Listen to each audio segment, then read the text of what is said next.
Mayor Stewart. Here. Councilmember Kovar. Here. Councilmember DeBala. Here. Councilmember Costick. Here. Councilmember Siemens. Present. Councilmember Smith. Here. Councilmember Searcy. Here. Wonderful. All right. This evening we have no changes to our agenda. Looking at the next couple of weeks. On Wednesday, July 12th, we will be back.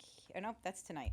On Wednesday, July 19th, we will be here. We will actually start at, what did I say? I had the sugar before the meeting, and that's going to be problematic. Wednesday is June 19th. We have at 6 p.m. The joint meeting of the City Council, Recreation Department, and Recreation Committee. That will be between 6 and 7:15 in the Azalea Room, and that is open to the public if you'd like to watch that meeting. Then coming back into this room on the 19th, we have our regular City Council meeting. We will begin with a voting session. We'll have a resolution authorizing the temporary partial closure of Ann Street for the Crossroads Night Market. Then tentatively, we have a resolution regarding a request to donate property to the city. It is 6507 Kansas Lane. A single reading ordinance awarding FY20 community grants. Resolutions providing for appointments to committees, and resolution appointing the Youth Council Advisor. Our work session that evening will be a small cell wireless regulations and an overview of the tree ordinance review process and tree canopy goals. Then on Wednesday, June 26th and Wednesday, July 3rd, the City Council will not meet. We will resume again on Wednesday, July 10th, and we will begin the meeting. I think, are we definite on Councilmember Hucker? No, it's tentative. Okay, tentatively, County Councilmember Hucker will be with us starting at 6 p.m. For an hour, so from 6 to 7. And then we'll have our regular meeting starting at 7:30 with a presentation from the Legal Services Review Advisory Group. Our voting session will be the first reading ordinance adopting a wage scale for management and non-union employees. Our work sessions will be a discussion of Housing and Economic Development Strategic Plan, discussion of Parking Management Task Force, and discussion of MML legislative action requests. And that'll take us to mid-July. All right, this evening for our council meeting, we'll start with a presentation on the regulations for the installation of certain telecommunications facilities and equipment in the city right-of-ways. We will have the presentation first and then our public hearing. And I'm actually, do I turn it over to you first? Sure. The Deputy City Manager. Yes.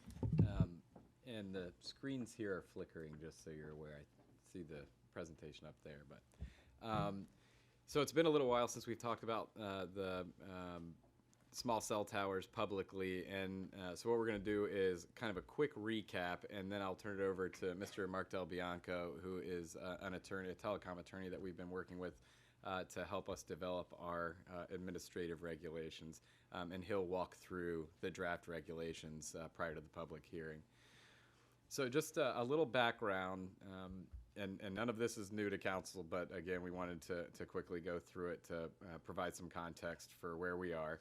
Montgomery County zoning codes govern where wireless facilities can be sited. They dictate where the setbacks are, and the city remains under the county zoning rules, but we can add additional layer of protection as long as it's permissible by federal law. Tacoma Park can establish a permitting process to set safety and aesthetic requirements. So we have adopted an ordinance, and now we're in the process of developing regulations that are based on the ordinance that we'll use administratively to dictate how we work with telecom companies who wish to install small cell towers in the city's rights of way. Federal law states that local jurisdictions cannot prohibit deployment of small cell antenna, and the FCC's established regulations on what jurisdictions can charge and what those costs can be based on. The FCC's also established a time limitation for how long jurisdictions can take to review applications and make decisions. So the reason we have an ordinance and are now drafting these regulations is that the regulation of wireless installation maintenance in the public right-of-way is necessary to protect and preserve the aesthetics in the community, the way the community looks, as well as property values in the city, and to make sure that these devices are installed in the least intrusive and safest means, and that they're accessible throughout the community. Wireless telecom facilities shall be installed, modified, and maintained in a manner that, and these are all the items that our ordinance addresses.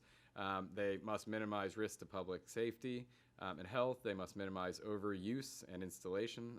That's largely associated with aesthetics and also emissions. Maintain the integrity and character of the neighborhoods and corridors. We don't want these things being installed and making things look bad. Ensuring that installations are subject to periodic review. We want to make sure that when these things are installed, that on a regular basis, the emissions that are coming out of them are reviewed, and that there aren't tweaks being made to them without our knowledge as a city and our approval. We want to ensure that the city bears no risk or liability resulting from the installations. As I mentioned before, we want to ensure that where these are installed, they're providing access to the entire community. And we also want to make sure that, as I just mentioned, that we are notified when these things are being installed and have a role in their approval. So things that we've done to date, we joined a coalition of jurisdictions from across the country to challenge the FCC order. I've been forwarding updates to council as I've received them from the attorneys working on the case. We passed a resolution that details the council's goal and intent of the ordinance, and followed by the passing of the ordinance about a month later. We sent a couple of letters, one to the county executive, the county council, and the planning board, asking them to revisit their ZTA, and specifically addressing the siting of antenna near apartments. And we've also asked to work collaboratively with the county. At this point, it seems like we might even be a little ahead of them. We've also got, we requested a seat on the Tower Commission, and our Public Works Director, I believe, has attended 2 meetings after being appointed to the commission. So some other considerations for council regarding the ordinance and the administrative regulations. What we can charge these companies to install the small cell antenna. We want to be able to recoup our costs for the administrative work that's required to review applications, ensure that on a regular basis the telecom companies are doing what they're supposed to be doing per our ordinance and the admin regs. We want to address placement and aesthetics, height limits, safety, what the towers can look like, repair, installation, and maintenance requirements, radio frequency emissions testing, the application review process, and public notice and input. There's a typo there. But we want to make sure that community members are also able to get information about the applications when they're received. We want to make sure that the community benefits from these things, and not just the telecom companies. And we need to make sure that that any installations don't interfere with the city's tree ordinance. So the process for development of the administrative regulations, we published the proposed regulations, which Mr. Del Bianco is going to speak about in just a moment, in late April. Tonight we're having the presentation and the public hearing. A public hearing is required when we are adopting administrative regulations. Next week there will be a council work session where there will be further discussion based on tonight's presentation, the public hearing, and other comments we've received, and other discussions that have been occurring. And then in July we will publish the regulations that we'll publish the notice of final action, and then that's basically finalizing the administrative regulations, and then we will develop the application process and a fee schedule. And then we hope that they'll be effective July 15th. The administrative regs will be effective in mid-July. We're still accepting public comments through the day after the council work session, June 20th, and a link to where you can submit Comments online is on this slide and also available on the city's webpage, June 20th. So without further ado, I'll turn it over to Mr. Del Bianco. If you push the button right there. All right. Thank you, Jason. I was asked to take the city's ordinance and draft regulations that would implement the broader provisions of the regulation of the ordinance. And what we came up with was a six substantive section regulation. And the first section, section 2, covers the application itself. And it sets out what an application for a wireless telecommunications facility has to contain. It has to have the documentation that the construction and the installation will comply with the city and the county requirements. And for those of you that are not aware, the county zoning requirements do actually govern what the city can do, and they constrain it. There has to be a technical description of the proposed facility. There has to be an explanation of the justification for the installation. You need to have, the applicant needs to provide photographs and a visual impact analysis. Plans for location for all features within and structures within 50 feet of the site. That's obviously so that the city can analyze what the effect would be on existing structures nearby. They also have to provide a certification from an independent licensed professional engineering firm attesting that the proposed construction is structurally sound. They have to provide a detailed deployment plan for their other telecommunications facilities in the city and the neighborhood. They have to complete a radio frequency emissions checklist, and they have to show that they have whatever FCC approvals would be necessary. In this case, for example, it would be showing that they have a license to provide service within certain spectrum in Montgomery County or within Tacoma Park, depending on how the spectrum license geography was defined. They have to file a statement when they make the application committing to comply with the safety standards. They have to provide ID information and contact information for whatever entity will be performing the work. As you're probably familiar, in many cases, the wireless companies are contracting out to subcontractors most of the work. So that's an important point that needs to be taken into account. And the only bullet point on this page with an exclamation mark, the fees must be paid before an application will be considered. There are, well, I guess we'll talk about the application review process. That's the next section of the regulations. And what we've done is drafted regulations that will allow the city to make a determination both about the completeness of an application and about whether the application should be granted within the timelines that the FCC has suggested. And I think it's important that I let the council understand that even though these timelines that the FCC put into their small cell order that came out a few months ago, even though those timelines, the FCC would like everyone to believe that they are absolute deadlines, they are not. What the FCC said and did was to impose, to create what they thought would be reasonable timelines. And so we've constructed a process here that would probably allow the city to meet all of those I'll use the word deadlines, but again, they're not true deadlines. The only way they can be enforced is if a wireless carrier whose application is not acted on within those deadlines goes into federal district court, files a lawsuit, and says, you need to make a decision.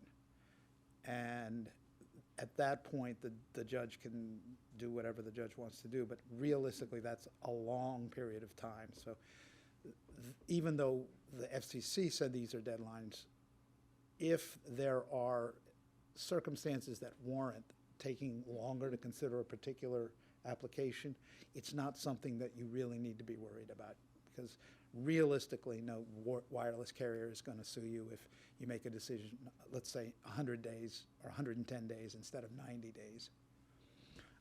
So you just keep that in mind. So the application process that we developed is based in part on what the FCC said in its order. And that reason is that the FCC made an important distinction between complete and incomplete applications. So what they want any jurisdiction to do is to look quickly at an application, and if it is complete, then the process just goes on. If it's incomplete and the jurisdiction has made a determination about that, in this case, if Tacoma Parks Public Works Department looks at it and says within 10 days that it is incomplete and details what information is needed, then essentially the FCC clock starts over again once the determination is made that the application is complete. So if they take a month or 2 months to get back to you with that information, that time is on them, not on the city. So that's why when you read it, there's sort of a distinction between completed and uncompleted applications. And this is the reason we have the 10 days in there, if, under the FCC's rules, if you take more than 10 days and still come back, let's say, on the 30th day, then the clock doesn't reset when it's complete. It simply starts from, let's say if it was the 28th day that you told them that it was incomplete, whenever they complete it, all of a sudden it's the 29th day, not the first day. So you don't start over again unless you tell them within the 10 days. So that's why we set that process up that way. So if the application is deemed complete, then the director has to notify the applicant and then post notice of the application and a copy of the application itself on the city's website. And then within 30 days, the director has to schedule a community meeting, and during that period, he or she has to seek input from the city boards and commissions that have applicable subject matter jurisdiction. And then during that period also, citizens can provide written comments on any application. There's also a requirement that the applicant, there are several requirements about what the applicant has to do. First, they have to inform the public by posting notice at the proposed site and providing written notice to residents and businesses located within 500 feet. And then whenever the public meeting is held, they have to send a representative to attend the meeting and answer questions. Now, we also have it's not in the summary here, but I wanted council to understand, there is a subsection for the process if there are multiple applications at the same time. And I won't go into the details, but there are timing and other constraints that may be involved. So it might allow you to stretch out that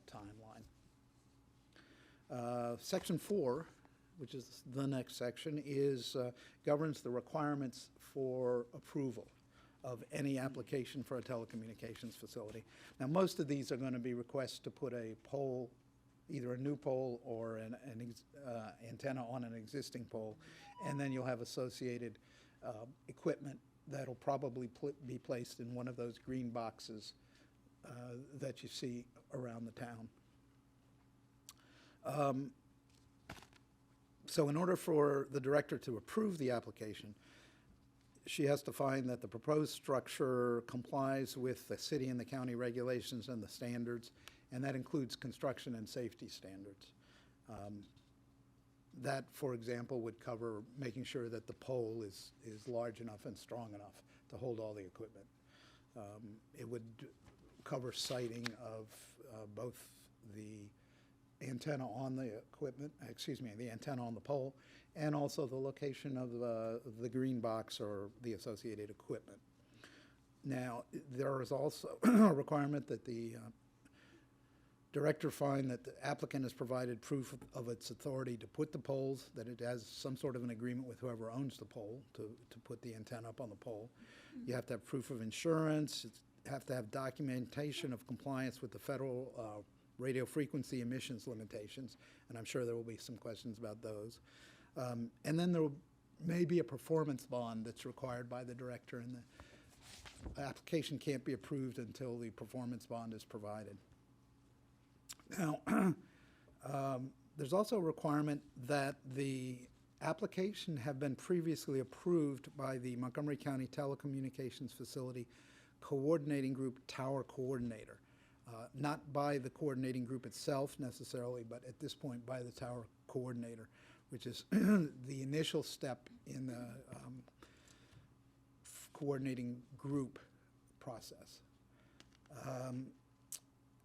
And then there has to be a finding by the director that the location is not in an area where there is an overconcentration of structures or facilities as determined by the director. So that gives a fair amount of flexibility to the director to determine whether or not this particular attachment or pole or light pole or structure is actually necessary.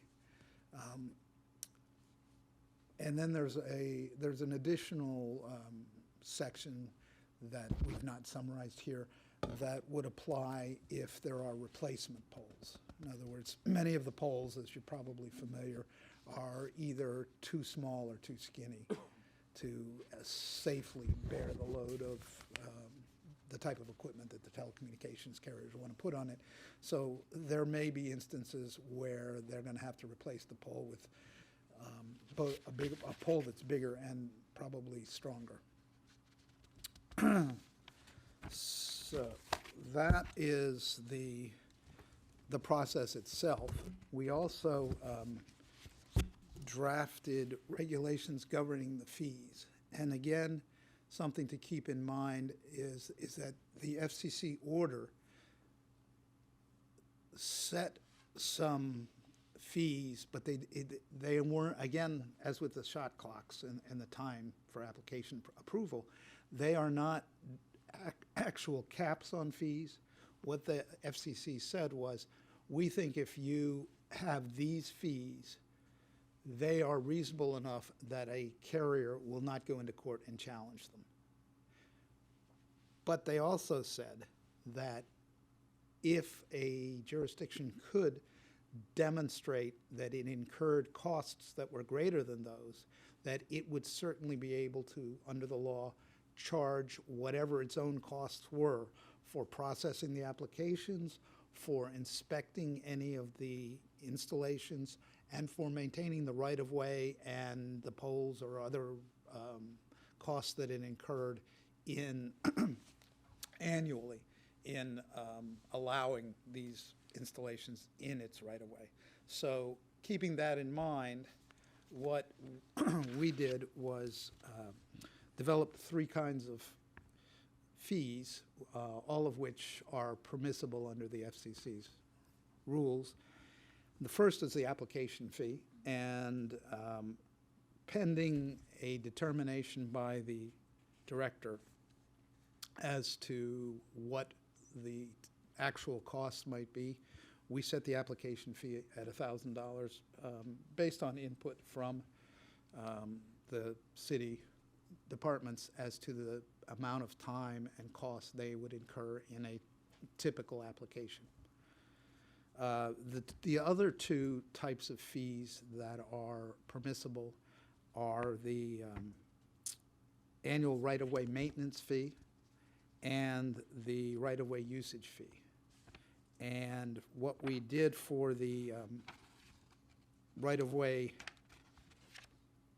maintenance fee was set a $500 per permit fee and made it payable annually. And the fee structure for the second piece, which is the right-of-way usage fee, we did not actually identify that because the costs had not been quantified. But the Section 6 does give the director the power to determine and create a fee schedule for that. The $1,000 and the $500 are higher than the safe harbors that were created by the FCC in its order. But as I said, the FCC recognized that those were not binding and also admitted that, or stated that a jurisdiction was permitted to recover its costs. So those two fees that we actually created amounts for, we felt were amounts that could be justified by the information provided by the city departments if there were any question from a carrier, or if a carrier, were to challenge it in court. And then the last section is the continuing obligations of the permittees, the applicants that are successful in getting equipment permits and do the installation. The continuing obligations are relate to initially the requirement to test the radio frequency emissions from the new installation, and in that testing it will be required that they test not just their installation, but if there are other antennas or equipment on the pole from other telecom carriers, they have to do a test of their own equipment separately, and then a test of all the equipment that's on that pole to make sure that cumulatively it does not exceed the RF limitations in federal law. We also required that they certify that the installation as constructed actually conforms to the application. I know that this has been a big problem with approved wireless installations in other parts of the county, and we would like to see, I know all of us, a better enforcement at the county level, but until that occurs, you've got some coverage here. There's an annual certification that they have to submit that the facility is in use and is insured, and that now this is language from the ordinance, and the question, I guess, is whether the council really wants to require this, but this is your choice. The requirement is that they certify also that the facility is the current industry standard facility of that type. That is a very broad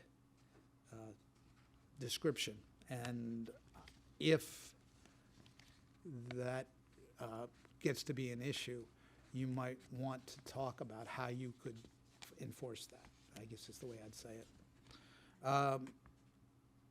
There's a requirement that the permittee provide all the basic contact information for the site in case it has any problems, and that would be 24/7 contact information.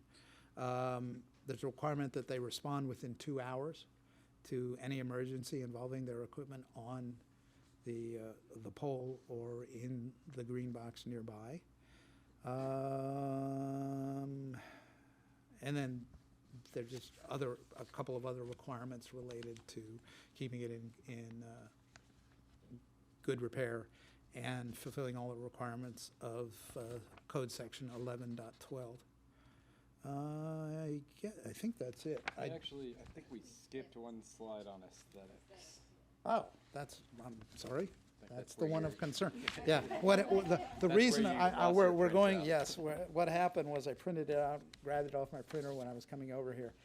And I know none of you have ever had this happen before, but it only printed out like the first 9 pages. So the last couple of sections I was using my own notes. All right, so the aesthetics. Let me talk about that, because Right there, it's too small. You can oh, okay, no. So, The aesthetics. How could I skip aesthetics? That's embarrassing. What we did was mirror some of the language from the ordinance.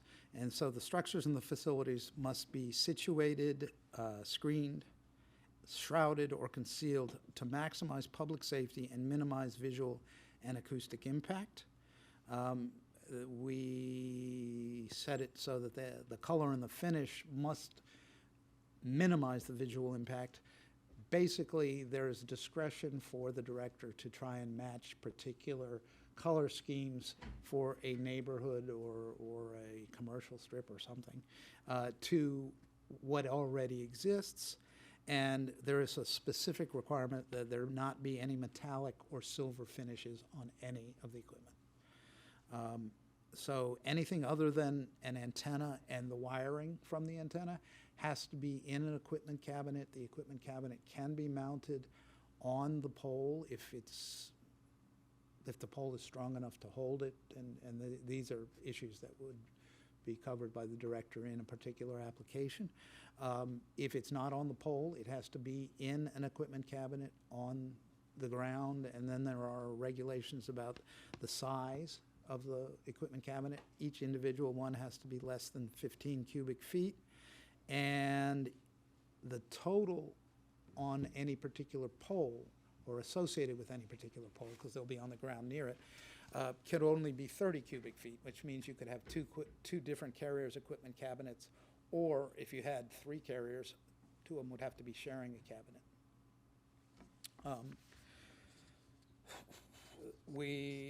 The ordinance required that cabinets be at least 2 feet from the curb, and we've incorporated that, and the requirement that they be 4 feet from the driveway apron, so that there's no or less chance that there will be any blockage of the driver's line of sight when they're going into or out of the driveway. And that's obviously for the safety not only of people in the street, but people on the sidewalk. And the green boxes, the equipment cabinets, cannot impinge on any sidewalk. And finally, the antennas and the wiring, even on the poles themselves, they have to be concealed and shielded, and they are required to be in a color scheme that matches the neighborhood. I think that is everything, but I want to just double check here. That's everything. That is everything, yes, thank you. And I'm happy to answer questions if the council has questions. I think we'll probably have a few. I'm gonna kick us off. Because you said that you knew we were gonna have some questions about the RF emissions. My first question is, we said in the continuing obligations of permittees, if they're gonna check for all the equipment that's on there, if they do exceed the federal limits, what happens? If the individual company's equipment exceeds the federal limit, then there is a process by which they basically have to shut down until they can correct the emissions problem. And let's see. I know we said on application review process, you said that the timing was a little, there's more movement there, more flexibility than. There is. Yeah. Yes. I'm curious about the 10 days, that the director shall determine within 10 days whether a resubmission or a submission is complete. But we could, if we went over those 10 days, the shot clock would start. So say we did 15 days. What you were saying is we would start on day 16 then. Correct. With the completed. Yes, whereas if you make the decision in 9 days. 9 days, then it goes back to 1 whenever they file the completed application.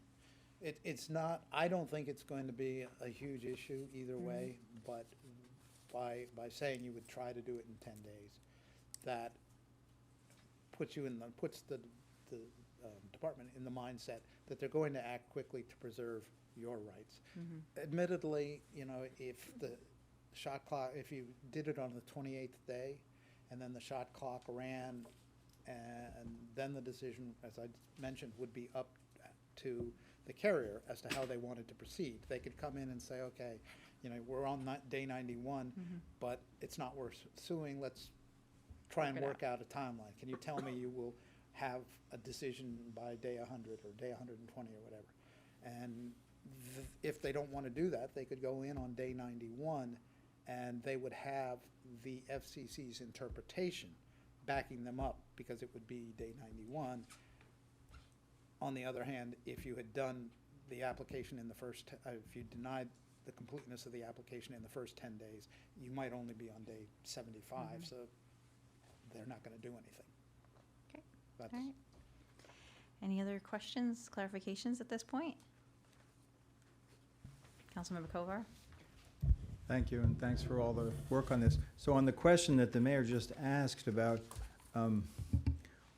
what would happen if maybe there was an unusually complex installation proposal or plan or application, or maybe one that involved quite a few poles, and so it maybe reasonably couldn't all be processed within the 10 days. I mean, is there some way, because I could envision if there's an application for, just to pick a number, 37 towers across a few different neighborhoods, and there's some technical aspects to it that might not apply in a typical case.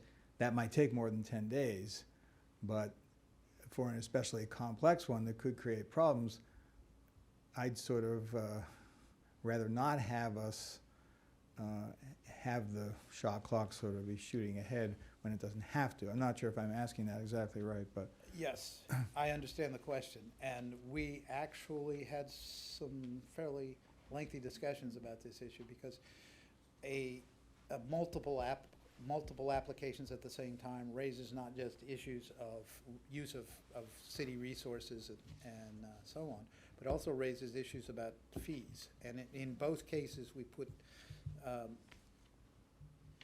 procedures in place where there were if there were multiple applications at the same time, you could have both different fees and different timing.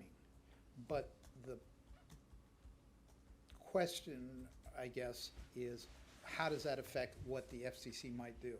My own personal view, and it's just from my view from practicing law and having worked with telecommunications carriers for many years, is in a situation like what you're talking about, that the carrier would recognize that you were trying in good faith to come up with a reasonable way to proceed, and there's nothing you or they can do about the 10-day idea that the FCC has put out there. Again, it's not a binding thing. It's just the FCC saying, in calculating what we think is a reasonable period of 90 days, it's reasonable for you to make a decision as to whether it's complete in 10 days. And the FCC did not create an exception for multiple applications at the same time. They didn't. I guess I would just say, even if it's just one application, if it's really complex, I know we're not going to decide this now, but I'd suggest maybe modifying the regulation slightly just to say that, 10 days, unless there's something unusual about the application. Right, and you can certainly do that, and 10 days is not binding Yeah. for the department. The 10 days is just simply a recognition of what the FCC is okay. trying to do. That's So, just a couple other questions. Sure. And I'll have more to submit in writing. I know we're not going to do them all necessarily right now, but one of the questions that came up for me was, and I don't know if this is just how I read it and I'm misunderstanding it, but in the ordinance we talked a lot about, in several different places anyway, about the RF emissions testing and the use of independent contractors to do that. And I thought I read, at least in portions of this, as that it didn't specify that it would have to be done independently, and maybe you can let me know if I'm reading that correctly. There are a couple of different RF tests that are contemplated in the regulations. And the first one really, is the one that is done by the carrier itself or the applicant once the facility is functioning. That one, there is not a requirement that it be done by an independent expert. There is a requirement that it be done by the carrier and certified as to the results by the carrier. And then there's an annual test that the city can do for each one of the permitted poles or antennas. And that can be done, the way that the regulation's written, that can be done either by an employee or by an independent contractor hired by the city. And the independent contractor's costs can be spread across and charged back to the permit holders. So the ordinance didn't specify that it had to be independent in that case, or In the that case, ordinance? in that case, yes, it's performed, well, I'm not sure what you mean by independent. It's performed on behalf of the city, either by a city employee or an independent contractor. Okay. So yes, I would consider that to be independent. Oh, I'm yeah, not sure that okay, that's the exact word that's used. Just a few other questions I wanted to ask. So, in some cases, it seems like the regulations are silent about certain things that we talk about. In that case, can we just assume that they would be required through the regulatory process automatically, or is it only if you actually say it? For example, and you know, some of these I may have missed, but I think we had a requirement for a pre-construction meeting and regulations talking about timing the installation of these towers with other construction work in the city and so on. I didn't really see anything about that. I believe that the reason we didn't put the the coordination is because you can't impose that as a requirement under the FCC rules necessarily. You can't delay the rollout of telecommunications facilities based on, say, an existing construction program for something else. But even if it fell within the 90 or 60 or 90 days, you couldn't require that, or? I'm not sure, but I'm not sure what you would be doing within the 60 or 90 days. I'm not entirely sure what you're talking about, I guess, truthfully. There would be no construction, I wouldn't anticipate, before the 60 or 90 days, whichever applied, because there would be no decision. So they would not be taking any steps. Right. And you could not extend, the FCC would not recognize an extension of the 60 or 90-day period as being reasonable if it was based not on anything related to the application, but on other things that were happening with the city's construction or zoning processes. All right, well, maybe I'll submit a written thing about Sure. that. I'd One be last happy to point answer that that. covers a few areas, and I'll let other people ask questions. One of the big questions we talked about a lot when we did the ordinance, and a lot of the people who commented from the community talked about this, is the importance of public notice, of public process. We have the public hearing and so on.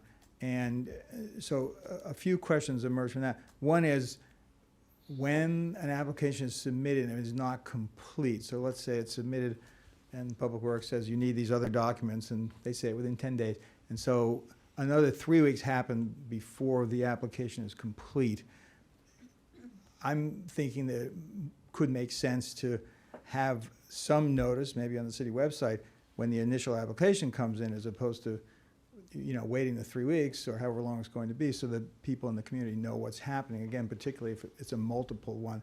As it's structured now, would the public notice only be required at the time that the application is complete, as opposed to when it was initially submitted? Yes, it is, although that's not a reflection of any FCC requirement or a county requirement. It's just a reflection, I guess, of the fact that until the application is complete, it's not even absolutely certain that it's going to go forward, and so any resources of the department or other city government agencies might in the end be wasted if it doesn't go forward because it's never completed. That's all. I mean, there's certainly, you could certainly change Well, it. neutral posting might not take that much in the way. Right. Um, That is true. So just on the public piece, one last question, and then I'll defer to others. Toward the end, we have the section about potential negotiation with companies to provide some sort of public benefit in exchange potentially for a lesser fee or some other modification of the process. And I don't know how much of this is a reflection of the ordinance versus how you thought it would make the most sense or what would be permissible under the FCC, but there wasn't a lot in there about a public process. And to me, you know, if we were going to have a situation where we said, well, we're going to provide less free Wi-Fi for this apartment building in exchange for a reduced fee, that's something that the residents there or the community or the neighborhood or the council ought to have some involvement in. So how do you see there potentially being a greater public or community process in that context? I think that is entirely up to the council. There's no particular reason that the FCC or federal law would have anything to say about Okay. that. I will say this, though. As I've said several times about the FCC small cell order, they're trying to coerce jurisdictions to do things you wouldn't necessarily want to do. One of the things that they did in that order was to greatly discourage negotiations over things like public benefits. Right. And for example, you can't force any carrier to discuss public benefits if they don't want to. So from what I have seen in other jurisdictions over the last 8 months since the FCC published the notice that it intended to have rules like this, many jurisdictions have tried to have discussions around public benefits, and the carriers have just generally said no. Now, there have been some higher profile ones recently in California. I think it was San Jose, although San Jose may have been earlier than that. But there have been a couple of surprisingly, for those of us that didn't think there were going to be a lot of discussions or agreements to any public benefits, there have been some. So it's not entirely out of the question. And going back to your question, we could certainly set up a process, and I have seen some good comments that came in, I think, on the city comment portal. That we can certainly do. We just didn't do it at this point because it's not clear it would ever be used, honestly. Verizon and AT&T are not, and Comcast are not generally trying to negotiate over public benefits with certainly any of the local jurisdictions. The ones they've done benefits in the last few months have been really high-profile cities, in California generally, where they felt it was important to be there and be there fast. And so there was some negotiating leverage on the part of the city. Okay, thank you.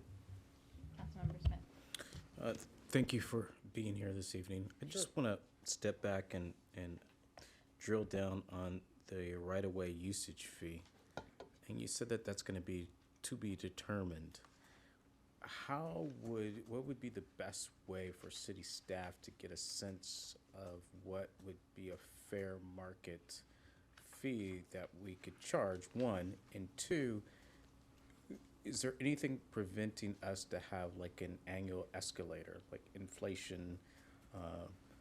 And then I guess my third question would be, how long are we required to have that particular fee?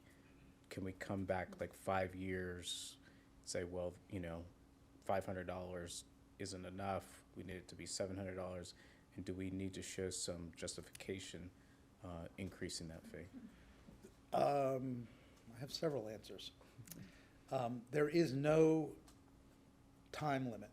So if you wanted to have an annual escalator, you could certainly do that. If you wanted to say that the director would re-examine every December and come up with an estimate of the costs, you could do that. if you just wanted to pick a number out of a hat, you could do that also. Okay. Picking the number out of the hat, particularly if it's a high number, is likely to be challenged. Picking a number that's reasonably tied to the costs that your various departments estimate in, or the costs of maintaining the right-of-way and fairly allocated to that specific pole or antenna or whatever.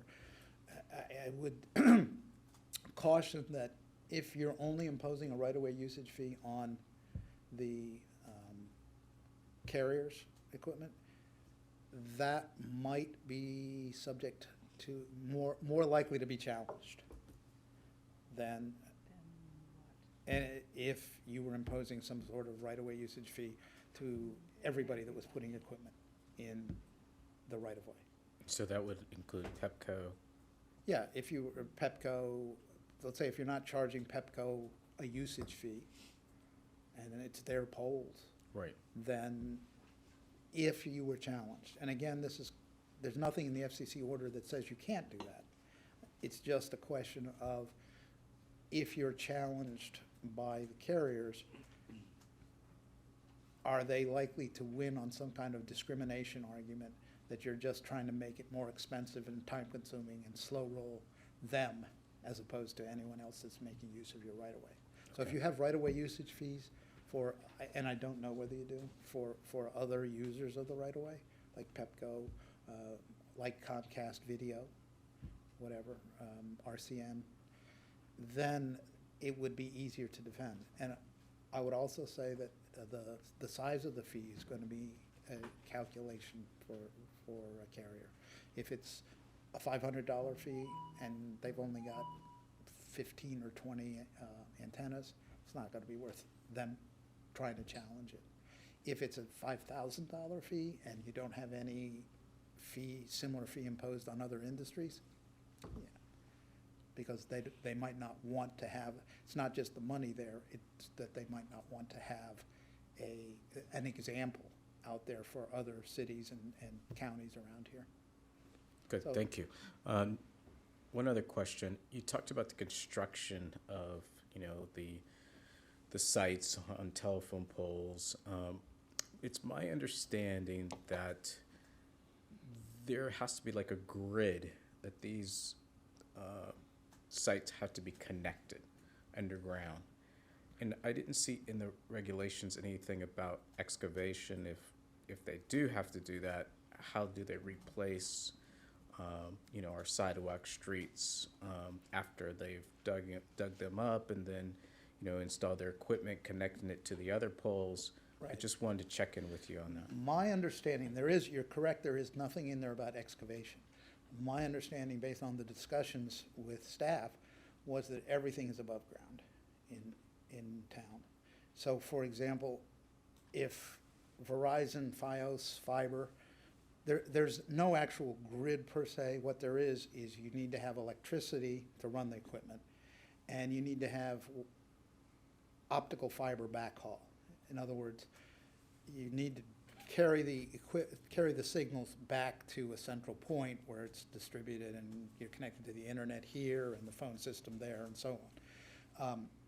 My understanding was that everything that would be fiber backhaul would be on the poles. Okay. And that there is no excavation. Okay. If that is not the case, and I don't know how you would confirm that, but yet I don't know why you would want to bury things now in an area like this that's all built up. It's much cheaper for the carriers to just run the fiber on the poles, and it's certainly less disruptive to the neighborhoods to do Great. it that way. Okay, thank you very much. Great. Any other council questions? Councilwoman Searcy. Thank you so much for the presentation. Sure. I'm often thinking of longevity and over time and, developing, and a lot of the administrative regulations kind of deal with that upfront experience in terms of getting those initial permits. So for the inspection process, and I know that you kind of mentioned the point of aging infrastructure, and so how would we ultimately be able to somehow identify when the technology that is in place is no longer the latest and the greatest, Right. right? Is it possible to incorporate some of those aspects into our ongoing inspection process? So it seems like we have some language around inspecting what's there. Is it possible to incorporate a review of whether or not the current technology is the most recent, and working that into something that would be considered an inspection process? I'm just wondering if that would mean It is revisiting a the very fee, but- difficult thing to do, Okay. because you're really not just making technical judgments, you're making business judgments. And it's very, what might be considered state-of-the-art today is obviously not going to be state-of-the-art 3 years from now. But it's not clear to me that you can force, having been a longtime Comcast customer before FiOS came in, if I could have figured out a way to force Comcast to upgrade their plant back then, I would love to have it. I don't know how you can do that, honestly. It's the best way to deal with it is to have competition, because then if the plant is not working well, if the service is not good, people are gonna migrate from what they're using that's not good over to better services. So if you've got competition and people can move back and forth from various wireless carriers to use FiOS or to use Comcast in Xfinity, that's a much better way to try and make sure that you have good infrastructure than people who honestly, I certainly wouldn't, I don't think you would have people on staff that would be able to make that kind of a judgment. They're just not that familiar with the electronics and the fiber splicing and stuff like that. And so should there ever be a case where, let's say, making it up, Verizon goes out of business, right? Okay. And so they have poles all over the place. Would we have to necessarily write in our regulations what they would need to do should they go out of business, no longer functioning, and have these poles? Sometimes I'm always Right. leery of having a city full of, out of date tech that is owned by no one, that just sits.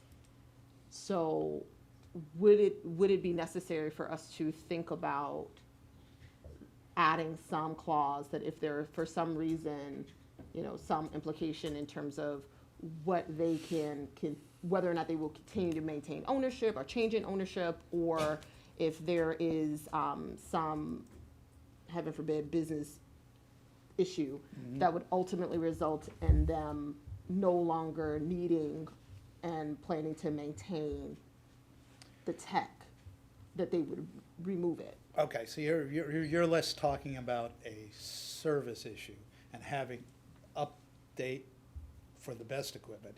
You're talking about equipment that's no longer being used. I was talking about both, Okay. like, Well, so. I yeah. answered You answered the first one. The first one, yes. The second one, part of the answer, I think, is in the process that we designed, where they have to make an annual certification that the technology is in use, and it would, because of the language of the ordinance, they have to certify that it's like the latest and greatest. I forget what the language we put in was. So you would be in a position that if somebody didn't provide that certification, you could immediately take the permit back and then just order them to remove the equipment. Okay, so they would still legally, it wouldn't be the case that Verizon goes away, they're gone now, before we ever realize that, hey, Right, but if a big company goes away, your concerns are going to be mirrored across the entire state or many states. And at that point, whatever you all would do would probably not have much effect.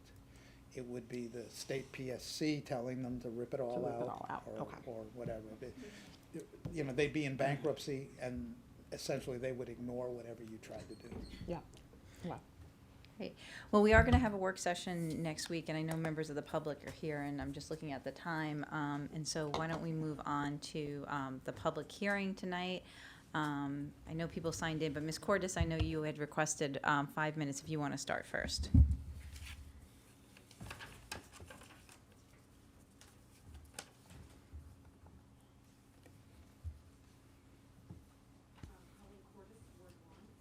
Oh, you're, wait, you're not on. Hold on. Starting, okay, go ahead.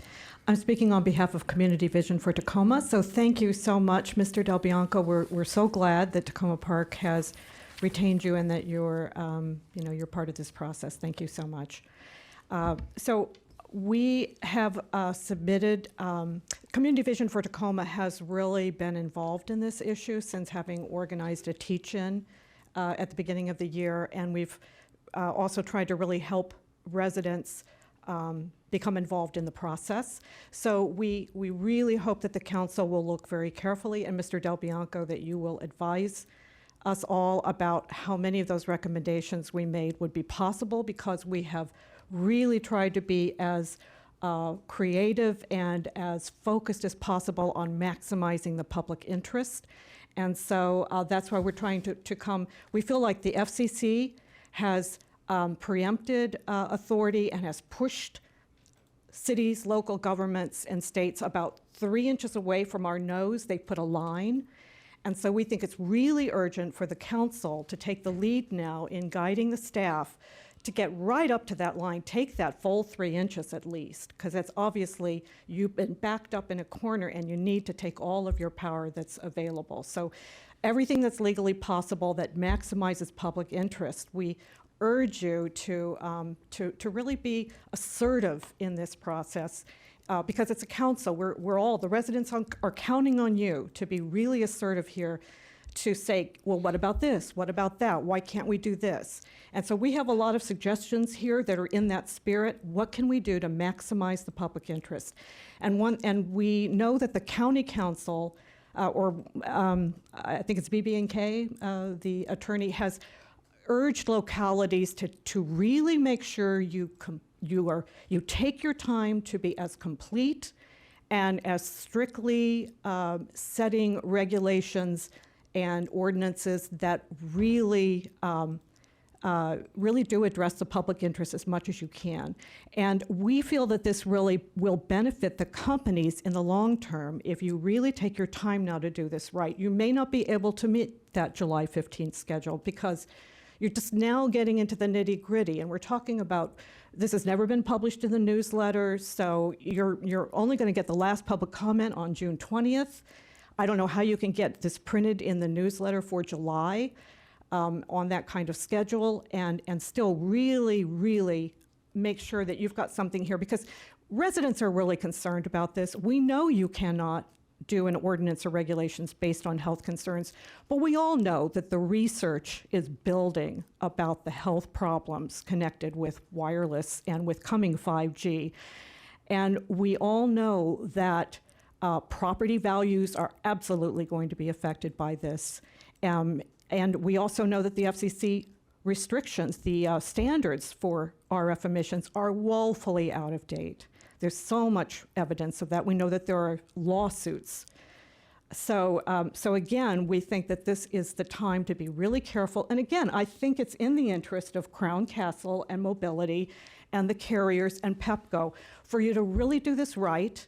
And in the long run, think through all of the contingencies, be really careful, and that will serve their interest in the long term too, because they don't want to waste their time or their money here. So there are a number of things here. We're really encouraging more public notification, kind of really getting more, an online database that both shows, yes, when the applications come in, people want to know. That's the best reason to do it then. That's when people want to know. They want to know what's being planned for their neighborhood, okay, or what big corporations have in mind for their neighborhood. They want to know right away.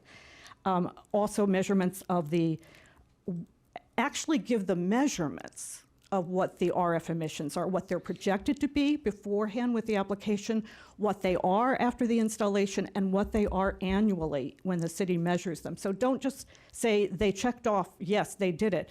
tell us what those emission levels are and do them at distances, work with a real radio frequency emissions expert to help you figure out what to do there. Also, the public input on the public benefits, we think that's really urgent, never to have an exception for the public notification, never to have an exception for the public input processes. So where the director is given the authority to make exceptions, she will not, our current Director of Public Works would not want to get away with no public notification. So I think just clarifying that there would be no exceptions to that would be really helpful. Thank you. Thank you. All right. The list is down there. Ms. Schreiber, do you want to go next? Oh, thank you. All right, thanks, Susan. I'm not on the list. That's all right. might. I don't think anyone's going to I was mind. going to ask Jessie if she'd put me on the list, please. Oh, I hadn't seen the list. Thank you. Thank you to the mayor and council and city staff for all the work that you've done on the ordinance for small cell towers in the city's right-of-way and for passing it in January, and for the ongoing work with drafting the regulations. And it's wonderful to have Mr. Del Bianco working with us. To me, this is just a perfect example of why we are so lucky, so fortunate to live in a municipality, in an independent, incorporated community. And I just hope that you will all, really remember that as the standard and just push as hard as you can. I do think that the comments about public notification, to me as a homeowner, seem very important. One of the other community vision recommendations is to extend the notification beyond the 500 feet to a quarter of a mile, based on the increasing awareness of health impacts for emissions that go that far, maybe even farther. And I think that we can assume that there will be issues that come up that we can't anticipate, changes in technology, certainly increased understanding and evidence about the health impact of 5G, and industry challenges that are to the protections that we set up are really pretty inevitable.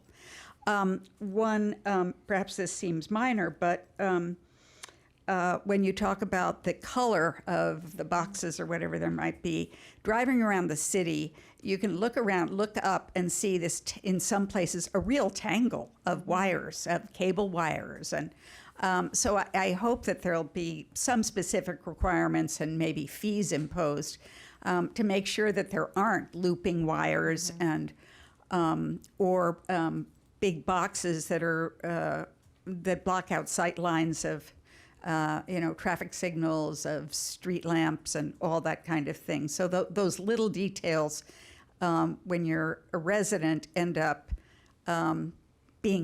turning out to be really quite important. And so I hope that those can be taken care of from the very beginning. Thank you very much. Great, thank you. All right, now we'll go back to the list. Next, we have Catherine Katzen.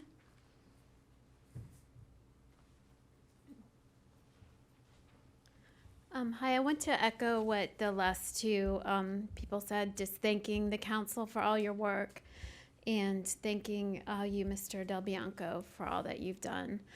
As a parent and a teacher, I want to reiterate what's been said, that I really appreciate the work, especially the emphasis on the public notification as early as possible, the analysis of the RF emissions, and especially the emphasis on a city employee or independent contractor, not just relying on the company itself to check that. And I just share the concerns that have been spoken already. I'm very concerned about my children and my students, and I appreciate everything that you're doing. Thank you very much. Next, we have Janice Thomas.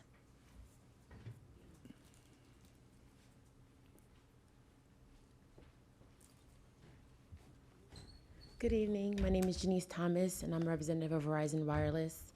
And I wanted to come speak with you today regarding small cells and 4G and 5G really briefly. So I think the misconception has been that this is solely for 5G, and that's not the purpose. The purpose is that we also need to densify the network, and that includes 4G, which is what everyone currently has access to, and there's a need for. So let's just start by saying small cells have been in existence for years. It's not a new concept. We've been putting them up in various places, and as the need has increased and more people are using data, it requires, and leaning on the towers that are nearby, it requires you to continue to expand your network. So, you know, you can drive through different areas throughout Maryland, or in Arundel County, including anywhere you may go. There's areas right now through Montgomery County that there are small cells already erected. So I don't want anybody to think that we haven't done the review emissions that are necessary, or that this is a new technology that's coming.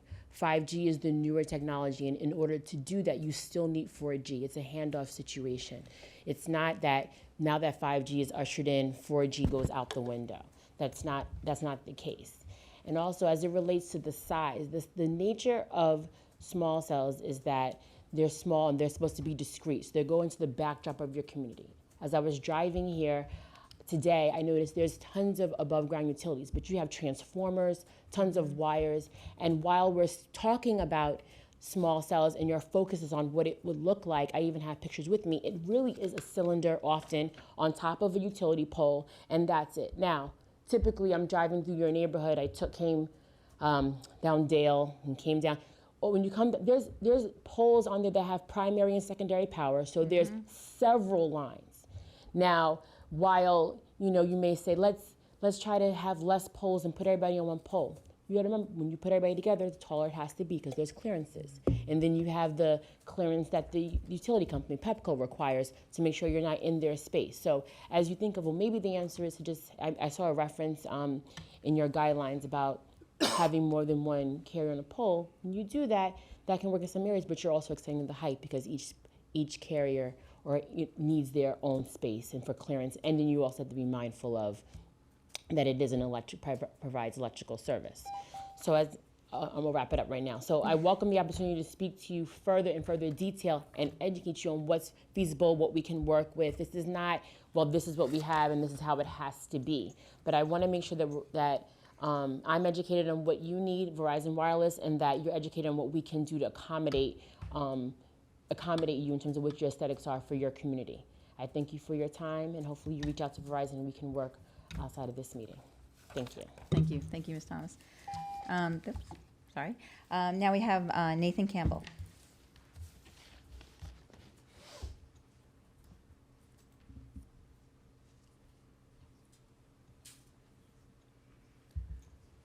Good evening. My name is Nathan Campbell. I'm here tonight on behalf of Crown Castle. Our local office is in Columbia, Maryland. Again, I'd like to reiterate the appreciation for the hard work that the city has done and Mr. Del Bianco has done in putting together these regulations to put some teeth into the ordinance. It's good to see the process moving forward. Crown Castle has had an interest in deployment in Tacoma Park for a number of years now, and I feel like we're on a good path to seeing that become possible in the near future, and I appreciate the work that everyone has done to make that happen. We do have some concerns, and they're concerns that Mr. Del Bianco highlighted in his initial presentation, primarily around the fees and how those are calculated and justified, and again, around the timelines, which our interpretation may differ slightly from Mr. Del Bianco's in terms of whether those are deadlines or suggested reasonable timeframes, but we do have an interest in seeing applications processed in an expeditious manner and returned to us for completion in cases where additional information is required, and then reviewed as quickly as reasonably possible, allowing for public input, public meetings, public comment, all of which is a perfectly reasonable ask of the city. So, but I would like to just highlight that we probably will be coming to ask for some background on how the fees are calculated, and just to ensure that those fees are reasonable and in line with what other users of the right-of-way and what other utilities are being charged to access the right-of-way and install equipment in Tacoma Park. Thank you very much. Okay, thank you. And Ellen Zabian.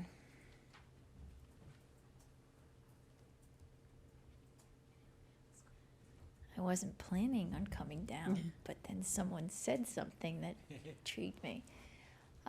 Thank you very much for all the time you're giving to this, and nice to meet you, Mark. So, to me, your question is so on point. It's like, what happens after? What goes down the line?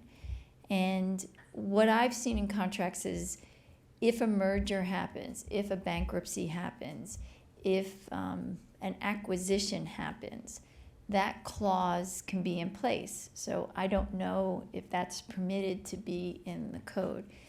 The other question which you asked, which is like a subjective, like is it the best system at the time of the inspection?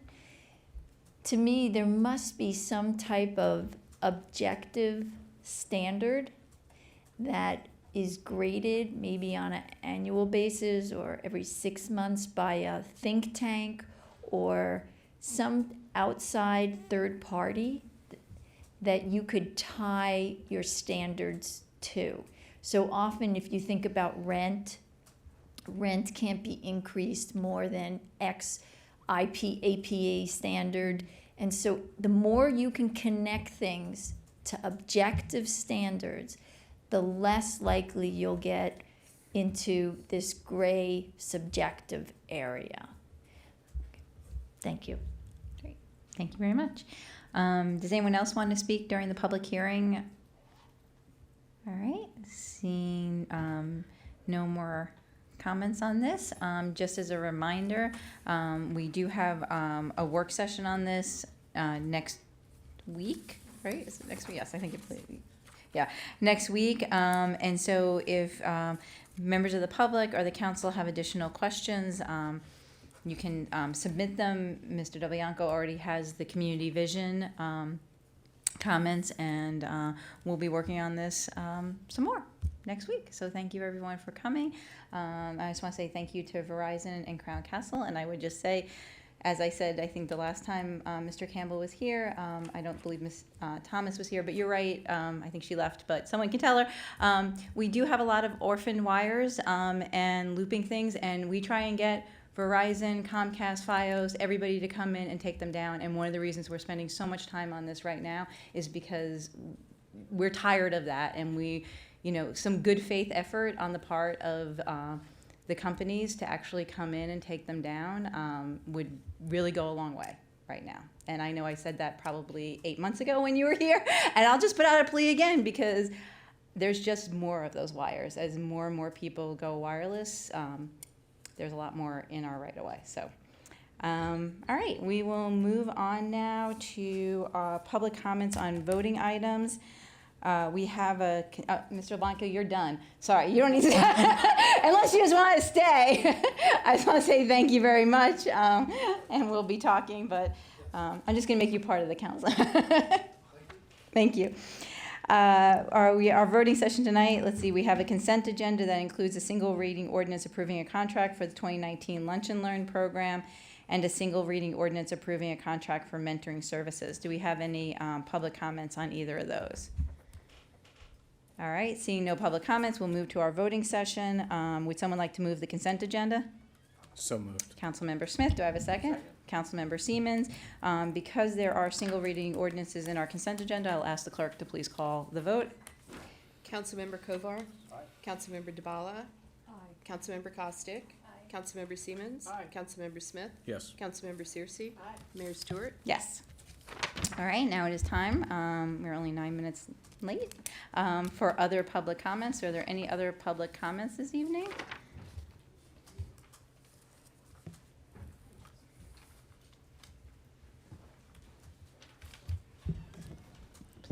Good evening, Jessica Landman, Ward 1. This one light is like, interrogation Yeah. this evening. It's kind of blinding. It's this way too. I'm here tonight to just talk briefly about the Board of Elections recommendations for changes to the election laws. So this evening, I wanted to comment briefly on the proposal to amend the charter regarding initiatives and referenda, and to set a 6-month time limit for petitions for initiatives and referenda. First, I have to say, what's broken here? What are we trying to fix? Is this a solution in search of a problem? It's not clear why we would want to impose additional restrictions on voters' actions right now. And if you do go forward with this, I hope that you will do a lot more in the way of public outreach before something like this gets adopted. It could be important. So establishing a time limit for petitions so they can't be pending indefinitely may have some merit, but a 6-month limitation is very harsh. Many, if not most important legislative issues can take a lot longer than that to crystallize. So instead, I suggest if you want to make a change in this area, that the charter specify that a petition for a referendum or an initiative expire when the election of a new council and mayor occurs, or else maybe on the day the deadline for submittal of names for ballot measures be finalized for purposes of printing the ballot, something that's logical and something that does not unduly restrict citizens' rights. So given the place that it is cost effective to have it be aligned with the ballot printing, that's another possibility. But that would be once every 2 years instead of after only 6 months. Secondly, the current charter requires a council vote on whether to hold a special election or place a referendum or initiative onto a regular ballot. And I think that if you're going to change the charter, you should take a look at changing that. The charter says that the council, quote, shall by resolution passed by a majority of the council order the advisory referendum question or legislative initiative to be placed on the ballot. Thus, the council doesn't have, nor should it have, the discretion to turn away an initiative or referendum for which sufficient petition signatures have been gathered. So I think the charter should say that the ballot measure will be included in the ballot, and whether or basically by automatic action once the petition has been found to be valid and have sufficient signatures. And maybe place something in the charter that says if it's within the first year after an election, that it would occur through a special election, and if less than a year remains before the next election, that it would automatically be placed on the next ballot. But it should not be left to the council to treat a proposal that it favors with the discretion of having a special election right away, and one that it disfavors to postpone it till the next election. That should happen in a fashion that is non-discriminatory and gives the power to the people in this instance. Thank you very much. Thank you.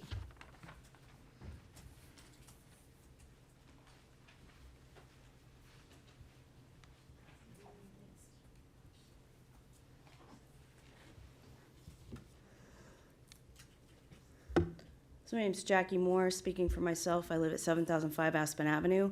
I've got a mixed bag of items to share, so I've given you each a copy to make it easier to keep up. The city manager's recent blog post about kindness was a hoot. I'll tell you what, I'll be kind as soon as you start being an honest broker of information. The latest copy of the Tacoma Park City newspaper harkens back to the Soviet-era issues of Pravda. Respect must be earned, it is not a given. When the city manager, mayor, and many of you on the dais start looking at the city and its residents through a lens of humanity rather than a green-tinted lens of money, money, money, good things will start to happen again in Tacoma Park. At the June 4th SHA Vision Study meeting, Ms. Ledlow mentioned to me that several people have complained that Jim Caldwell's mural, Guardians of the Neighborhood at B.Y. Morrison Park, a fixture at Tacoma Junction since the early 1990s, is inappropriate. Although the background information available on the city government's website about Ms. Ledlow is brief, nowhere do I see anything that would lead me to believe that she has a master's of fine arts or a degree in art history. Do the complainers not like the subject matter, the muralist's style? What, pray tell, is the issue? Our city government treats this little slice of public land like a bastard child. Maybe if the city chose to install better lighting and to hold events at this space instead of ignoring it and hoping it goes away, B.Y. Morrison Park would be better utilized. The one local architect who's salivating over the potential of having his name stamped on a redesign of B.Y. Morrison Park has a portfolio of, at best, mediocre work. At the June 10th SHA Vision Study meeting, one of my table mates, a woman who originally hails from New York City, kept pointing out that she just wants to get from point A to point B as quickly as possible. Is this who we are? Moving so fast that we stop to appreciate where we are?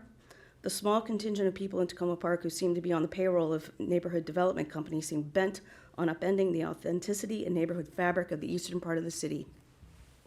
The Maryland National Capital Planning and Parks Commission's Historic Preservation Commission are not in favor of reconfiguring the intersection just so that NDC can plant an ugly, slick, oversized building at the junction.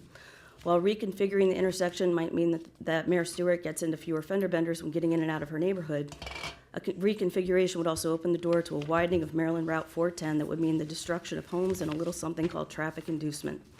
Speaking of traffic inducement, the phrase, "if you build it, they will come," comes to mind, but I'm not talking about baseball. I urge you to do some homework and to thoroughly study the concept of traffic inducement. If the intersection is reconfigured, traffic will increase and the intersection will continue to be considered a failing intersection. As the HPC pointed out, NDC's proposed lay-by is an abomination. This feature alone will tie up traffic, pollute the air, and put a chokehold on local businesses. One last thing about the Tacoma Junction road reconfiguration idea. The only reason people are talking about a road reconfiguration is an attempt to justify a taxpayer-funded subsidy to a private developer. NDC cannot get its development approved without a road change. This is the real reason why this model is being pushed so hard by NDC supporters and the city government. Enough already. The NDC city plan for Tacoma Junction will leave this intersection looking like a Nick Tahu garbage plate, and I'll let Ms. Ludlow explain the Rochester reference to you. Great. Any other public comments? And I think Mr. Mail asked for additional time this evening.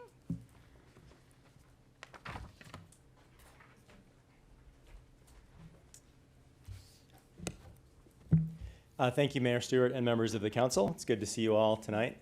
I came because I know that you're going to be taking up our tree policies in the near future. This is something that I wanted to work on the whole time I was in council. It's a big issue. And so what I've just handed out to you are a set of principles that I think are important that came up through the work that I did when I was on council. In particular, this is precipitated, and you might be surprised to hear this, but after you leave council, people continue to ask you to help with things. And so in a back-to-back way, I got requests or complaints from people one after another in different neighborhoods about various pieces of our tree policies today. It sort of motivated me to think about this. So I'll send to Ms. Carpenter a red line version of the city code where I tried to build all these principles into the current language of the city code. And it's very much my hope that either that the council will choose to work from this draft or parts of this draft, or that one or more council members would choose to submit it as an alternative version to whatever you all end up with, if that looks quite different. And I say that partly also because the city's tree survey that came out a few months ago, and I think that's still open, asks a very limited set of questions. And at least from my perspective and the perspective of some of the people I've spoken to, it doesn't get at the heart of some of the issues that, to me, matter in neighborhoods. So just quickly, what I was thinking about in the red line version of the tree code that I will offer to you is first and foremost climate change. How do we build a tree canopy that is strong to storms, to freak weather? How do we build a tree canopy that has the species mix that fits this area, whether we like it or not? Tacoma Park is going to have a warmer, more erratic climate, and we should look at tree species that will thrive here, slightly more southern tree species, that looks at the resilience of neighborhoods and structures and thinks about where you plant oak trees and where you plant maples. Right, they're both canopy trees. One has a much higher structure, higher canopy, more mass, way up in the air than another does. They both provide shading benefits. They both provide wildlife habitat. So it really looks at climate change holistically to try to think about how to build and do it in a proactive, incentive-based way, a strong climate, or a strong climate-resilient forest. Another area that I looked at, or two areas, were the tree removal permits and the tree protection plans. And to me, what comes up frequently are, what situations are you going to have to do a tree protection plan in, and when do you need a permit? So if there's a dead tree, do you need a permit or a permit waiver, or could you just move forward without a permit, knowing that if you were to cut down a live tree, saying it was dead, you'd have a stump, you'd have evidence, you'd have the same kind of enforcement capacity that you have today for anyone who violates the law. In the tree protection plan piece, I think the critical thing that I looked at that I got from, I think it was Portland, Oregon's tree protection code, was the definition of a critical root zone, which is currently not in our tree code. Critical root zone being basically a foot distant from the tree trunk for every inch in diameter of the tree. And what I proposed in here was that you would still need a tree protection plan if you're affecting more than 10% of the critical root zone of a tree. So a very big tree has a very big critical root zone, small tree, smaller critical root zone. There's probably some minimum amount of effect you can have, just like the city tree survey talked about, trimming less than 10% of the canopy, or if it's currently 5%, could it be 10%? It's the same concept applied to the tree protection, the root protection zone. And then looking at the conditions that would be applied in a tree protection plan, what kind of measures does the city impose on a homeowner, a resident, a builder, and trying to make clear that should be a weighting process to look at the likely impact of a temporary amount of foot traffic versus a permanent digging in the ground, and trying to make sure that the cost or the time delay associated with the measures are scaled. Associated with tree removal permits, I would propose not having a removal permit required for species that the city has already identified as invasive species. You've already said you don't want those. It's a statement of policy that some non-native species is something the city doesn't want. It doesn't seem to make sense to have somebody have to ask twice to say I want to take that down. And then it also, and I'll share this in more detail, it also goes into what does the arborist do? And it creates some proactive opportunities for the arborist to be an asset to the community as opposed to just focus on enforcement. And I think that would be a welcome change for the city and probably for the arborist. Thank you. Any other public comments this evening? Okay, seeing none, we'll move on to council comments. Any council comments this evening? Councilmember Siemens. Thank you, Mayor. I just wanted to say that my wife Joyce and I are the proud new grandparents of a fawn that was born today in our backyard. It was born in our backyard today, and it's about 12 inches high at the shoulder. Wow. All right. Councilwoman Costick. It's hard to follow that. I know, it really is. I have a couple of updates. First of all, thank you. We had the Ward 3 Day at the Crossroads Farmers Market today, and it was a great tour. It was just really, really informative. We had Morgan Wiggins from the Crossroads Food Network give us a tour, and we had a chance to walk around and meet the different people who sell their produce and creations there, and it was just so meaningful, I think, to have the tour in addition to being there. So I really encourage people to go out. I know it's something you don't always think of on a Wednesday in the middle of the day, and for some people that doesn't work ever. For other people it works occasionally, and for some people, hopefully there are opportunities for you to get out there more frequently. But I'm hoping to maybe get a slightly larger group. We only had actually about 2 of us today. But I'd like to really get a group of 10 to 20 people maybe later this summer and have us all go out for a tour, because I think it was just really useful to hear about what they're doing and to get to meet the people there. And of course to enjoy all the wonderful treats there as well. So in addition to that, last night I had the chance to go to the B.F. Gilbert Neighborhood Association meeting. They had a great presentation on stormwater. They had Kit Gage there, as well as a representative from the Audubon Society. And the discussion was on what people can do as residents themselves on their own property, as well as a little bit of discussion about how the city might interact with those exchanges as well and maybe help facilitate those things. So it was great information, and I think the beginning of, in that neighborhood and throughout the city, some more neighbor-to-neighbor discussions that will be very useful. I'm also doing the transit challenge that the Action Committee for Transit has challenged people to do. I'm doing that this week.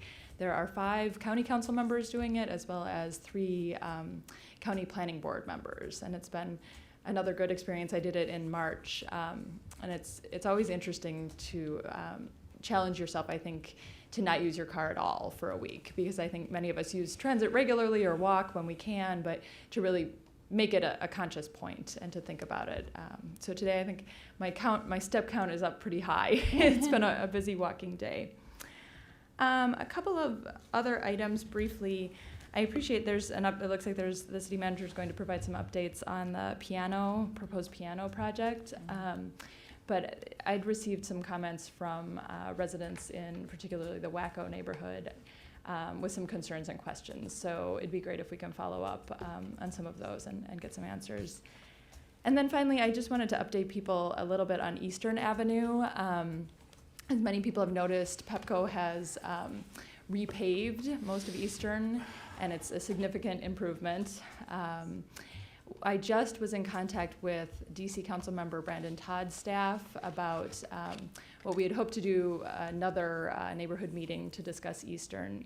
And they're looking into the status of the DDOT project and the timing on that. So we'll work together with them on what makes sense for the next neighborhood meeting, as well as hopefully an update from DDOT. DDOT had originally said in June they were hoping to have 100% design and have a community meeting. And it's the middle of June right now and we haven't heard anything, so that's to me not looking particularly good. But hopefully Councilmember Todd's office can give us some more information from DDOT and their contacts there, and we can find out what the schedule looks like that, and hopefully arrange something in the near, the next month or two, whether it involves DDOT specifically or just a general look at Pepco and all of the utility work in DDOT's plans moving forward. Thank you. Great. Councilmember Smith. A couple things. First, I'd like to let everyone know that on June 18th, Sligo View Apartments will be having a resident meeting. There will be representatives from the housing office and the police department to talk to residents about issues going on in the city and in particular their particular building. I would also like residents to know that on Friday, June 28th, there will be coffee with a cop at Essex House, 9 a.m. There's no agenda, no speeches, but this just gives residents an opportunity to ask police officers and the chief anything that's on your mind.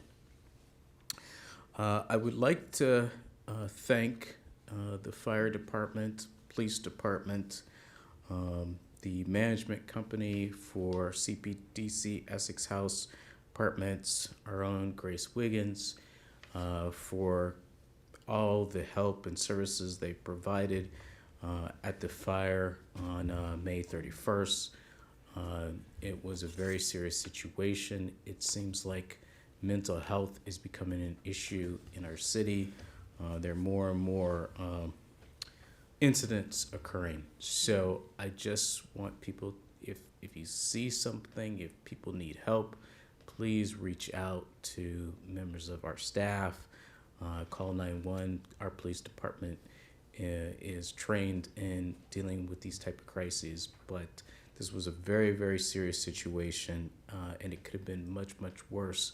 But our fire department, they acted very quickly, and when you have situations like this and there's someone in your family that needs help, it spreads out to encompass everybody.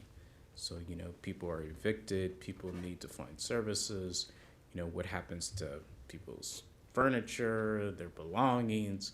I mean, there are just so many different issues that come up when this type of situation happens. I mean, the landlord has their responsibility to, the other 400 and some people that live in this residence. And then when law enforcement gets involved, certain things have to happen. So please, if you see something, say something. This is, something that it seems like is happening more and more in the city. We've had a couple other situations. I think it, would be helpful if we put together some type of protocol on how we handle these things, because whether it's, the management of the property, they don't know, what to do. And then the residents, when they've never seen anything like this, but they're in contact with these people every day, they don't know who to reach out to. Another thing, this afternoon, I had our MML leadership team meeting. I'm the chair of the conference planning committee. So this was our report before the conference, June 23rd. A couple things I want to highlight. For this year, our sponsorship of is up 56% compared to last year and 162% compared to 2017. We expect 28 agencies from the state to attend our Secretary's Roundtable. The governor will be there, and we will have the Alexa project up and running as long as nothing bad happens.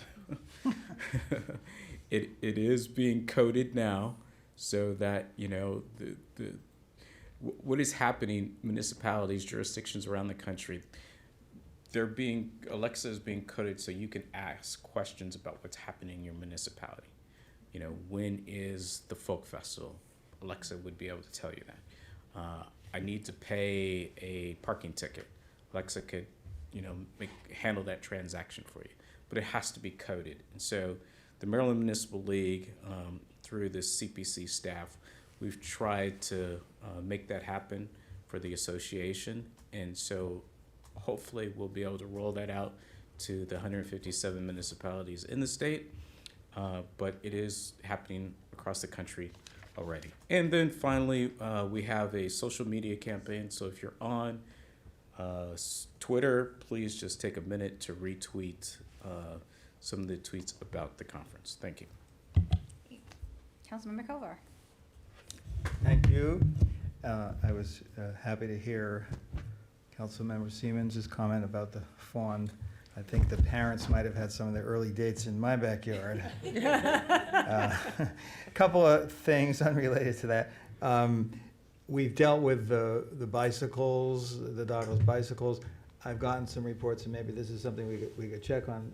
Suzanne, if you wouldn't mind, about dockless scooters, again, kind of just being left in the, obviously they're meant to be left out, but not left in front of driveways or in areas where they can block sidewalks. So that'll be something to check on. And then the other thing was, I just wanted to thank my colleagues for signing the letter that we sent recently to State Highway Administration District Office regarding some of the safety concerns, including the speed limit on the stretch of Philadelphia Avenue / Route 410 that runs from Piney Branch up to the border with Silver Spring by Montgomery College. And hopefully we'll hear back from them soon on those points. And I will share that. I'm looking at a member of the Complete Safe Streets Committee. I'll share that letter there as well. Since that was sent, the police chief shared with me some data, and just within the last several years, there have been about 30 accidents down at that intersection. I don't think it's possible, based on what the chief told me, to attribute some specific percentage of those accidents to the speed limit versus other concerns. I think that intersection in general, though, a lot of people have pointed out, and it was in the petition as well, possibly by getting rid of right turn on red and recalibrating a little bit further some of the pedestrian signals there, we might be able to make it safer. But I'll be sharing that with State Highway and with our state delegates as well. And regardless of the extent to which the accidents were tied specifically to speed versus timing of the lights or other factors, the chief did indicate that seemed like a higher than usual, not that there's any expectation for a number of accidents that you would have at a given intersection, but it seemed high. So to the extent that that's useful as an argument for getting better safety protections in place there, I'm glad. Obviously, it's unfortunate that there have been the accidents, but I appreciate having got that data, and thanks to everybody again for signing the letter. Thanks. And the data has been passed on to our state delegation, who's been having meetings with SHA about Piney Branch. And good. Thanks. Delegate Moon acknowledged they received it, and he's been in contact with Okay. SHA. Great. So. Great. Councilwoman Searcy. Real quick, so I just want to again thank Ian and Daryl for their timeliness in addressing any issues that have come up with the Glenside Sidewalk project. I've only heard good things. The minute I get a question about something, I know, I'm like, I don't want to jinx it. I said that about Lincoln sidewalks. But it has been going far better than I could have anticipated. So definitely want to again send kudos their way. For residents in New Hampshire Gardens, I'm working with the Neighborhood Association, who will be scheduling a meeting in the next few weeks so that Daryl, myself can attend, and they will be discussing stormwater management, which for Glenside it's basically a paved river during the rain. So definitely going to be a critical component of this project. So I just want to encourage folks to be on the lookout for that meeting invite. Thank you. Councilman DeBala. Two things real quick. I had the opportunity last Sunday to be on Tacoma Radio on Eric Bond's Talk of Tacoma, and it was the lightning round because the Independence Day Committee ran long, talking about all the wonderful changes coming up this year. But that was okay, and I enjoyed myself immensely, and I urge my colleagues to take the opportunity to get on and talk if you can do that. Secondly, this Saturday, in the continuing series of Tacoma Play Days, this is an adult play day, Saturday evening at the VFW from 7 to 10, 21 and older only, but still lots of fun, music, games, etc. Thank you. Councilmember Smith, you have something else? Yes, just quickly. During the leadership meeting, we had a report from the Legislative Committee. I just want to share that nothing has developed from the summer study period or for 5G, but MML staff is on top of it. So we don't know what's going to happen yet, but no one's met. So thank you. All right, I just have a couple of things. Tomorrow is city employee appreciation event, and tomorrow afternoon from 1:30 to 5. I know the city manager has it in her comments. Unfortunately, I'll be out of town for my other job, and I just want to send my thanks and my regrets that I will not be able to attend this year. I also want to say thanks to Elizabeth Thompson, who is the co-chair of our Committee on the Environment. She stepped in and substituted for me on Monday evening on a panel regarding climate change in University Park that Mayor Carey there put together. Unfortunately, I had a personal thing come up on Monday night, and by all accounts, she did an amazing job. So I probably even better that she went than me. I heard she was terrific, and it was a great event. I also want to thank everybody at Hampshire Towers on Sunday. We do food distribution through the Difference Makers and Kiwanis Foods, and Doris Duarte was there and everybody else, and it was a really good event on Sunday. I do know they do this location and also one for Rolling Terrace parents, and I would just say that they really need volunteers, particularly to drive and help pick up the food. So if you would like more information about that, let me know. But it's usually on Sundays that they do it. And I was at the COG board meeting today, and I am so excited that we're talking about housing in a moment, because that report was awesome that we received today. As many of you know, I've talked about before, the COG has taken up as one of the key priorities is looking at housing affordability in the region, and we had a report today from Urban Institute that was really, really helpful. So anyway, I'm looking forward to our conversation, and I'm glad to say out of the 12 things that they said are the key strategies, they're showing up on our key strategies too, so that's very nice to see. I'll turn it over to the city manager. Thank you very much. First, I'll piggyback on the employee appreciation event that's tomorrow. So tomorrow afternoon from 1:30 to 5, staff will be dropping in at that. So the offices will remain open, but it will be pretty sparsely staffed. So just to let folks know. One of the things, I will be running a little bit late to that event because tomorrow afternoon is the planning board's action on the rec center transfer. So I don't anticipate any surprises there, but I will be attending that first. Wanted to note that we have heard some concerns from folks who received their newsletters a bit later than usual this month. It seems there was a combination of factors this month with the design and printing taking longer than usual, plus an issue with USPS on our payment for postage. I will say that in some year, USPS will move into the right century so that it's an easier system. But I do want to note, though, that the thing that distresses people the most when their newsletter is late is that they're looking for the calendar of events. And so we're trying to inform people about a variety of ways to get information on the events. And so there's some information at the links in my comments to our e-news updates, which is the Tacoma Insider, which has been kind of refreshed and is a little bit more usable. We do also have a calendar about meetings and things on our website. It often doesn't have all the things people are interested in, so I understand that, and I think that continues to be a work in progress about how we share information about upcoming events. Wanted to note that there's going to be the grass at Ed Wilhelm Field will be replaced. And so it will, as soon as the school year closes, which is getting very soon, the field will be closed, which is the field right behind Piney Branch Elementary School, for those who don't know what Ed Wilhelm Field is. They will begin the renovation of the field on June 19th. It goes throughout the summer till the end of August.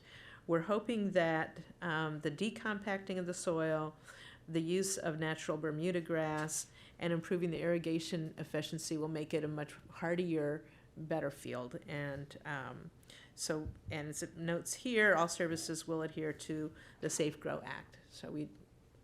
Can I ask a question about that? Sure.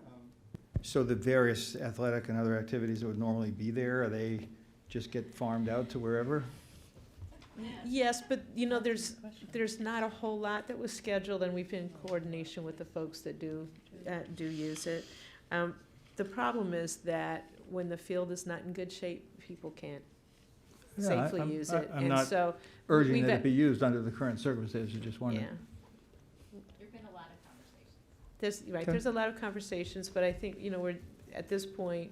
It's not a good field, and the folks that we have talked with who normally use the field are excited about this type of grass. I wanted to note the passing of Kwame Anse Brew. He's the executive director of the Performing Arts Center for African Cultures, PACAC. Untimely death, quite young, very sudden. The city staff worked with him on the community grants process. And one of their activities is one of the grants that has been recommended for approval, and it looks like that program will still go forward. But it's a small organization, and this really was a blow. And I just wanted to note a few things about him, because I think he hasn't gotten a lot of tribute here. He was a frequent collaborator with arts organizations in Tacoma Park. He's been a member of the Maryland State Arts Council. He was a professor at the University of Maryland, Baltimore. He's a master drummer, dancer. He's an instructor that shared traditional music, dance, and storytelling of Ghana, as well as contemporary jazz fusion music with gospel-infused Afro beats. He has appeared as a performer at the Wolf Trap Institute. He's been a resident artist at the Smithsonian and a music instructor for the state of Maryland. He's been a musical storyteller at suburban elementary schools throughout the Metro DC area. And obviously our thoughts are with his family. I know our staff contacted his wife and had moving conversation. There will be a memorial drum circle in his honor this Friday at the Performing Arts Center's headquarters in Laurel, Maryland. So just wanted to note an important contributor to our community has passed. Wanted to issue and note a clarification regarding my recent city manager blog on the SHA visioning study. In that, I stated that under Montgomery County law, without a change in the Tacoma Junction intersection configuration, no area business will be allowed to expand its building by even 1,000 square feet or by a change to use that increases traffic demand by even one car.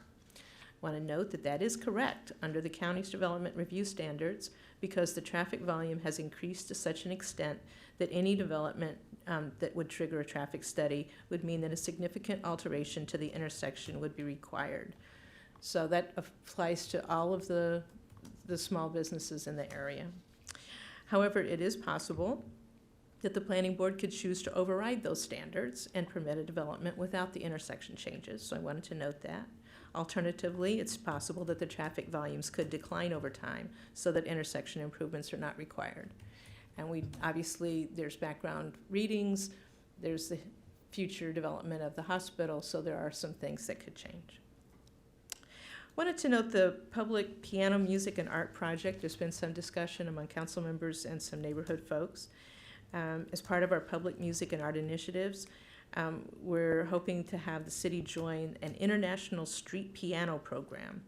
This program has placed more than 1,900 pianos in public spaces where people can play or listen to piano music.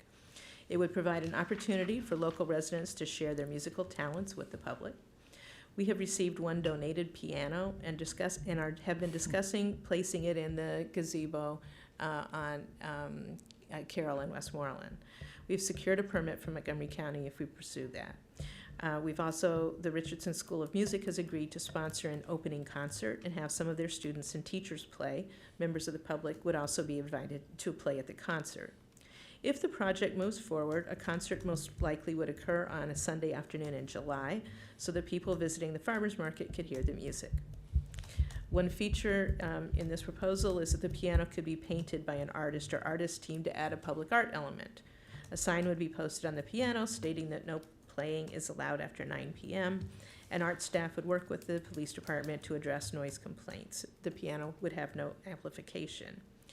As part of our efforts to include public music and art projects throughout the community, we're also hoping to find another donated piano if this project would go forward that could be placed in the Tacoma Langley Crossroads Shopping Center where we could hold a similar opening concert. And we've been working with Kaylee at the CDA to see if there's some interest in doing so and if there could be permission from the property owner there. I want to say that while this is in many respects a cool idea, and I've seen this work really well in a number of places, I'm also very sensitive to the fact that the discussions that take place about how things go into neighborhoods is really important, that things that make noise are something that we watch out for very carefully.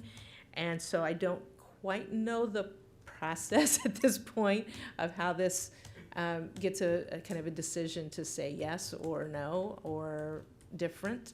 And so, Councilmember Costick, I'd love to talk with you about the new information that you've received. Certainly been concerned about Victory Tower and the sounds that residents may hear there, as well as, sometimes people are really good pianists and other times the kids just like to bang on the keys, and sometimes that's also a good thing, but sometimes it's not. So I just want to raise this so people know that we're talking about it, but I also have to say a little bit of personal concern that I don't know kind of the process to get to a yes or no answer on this. So tonight's not the night to have that discussion, but I hope to talk with each of you to try to confirm that.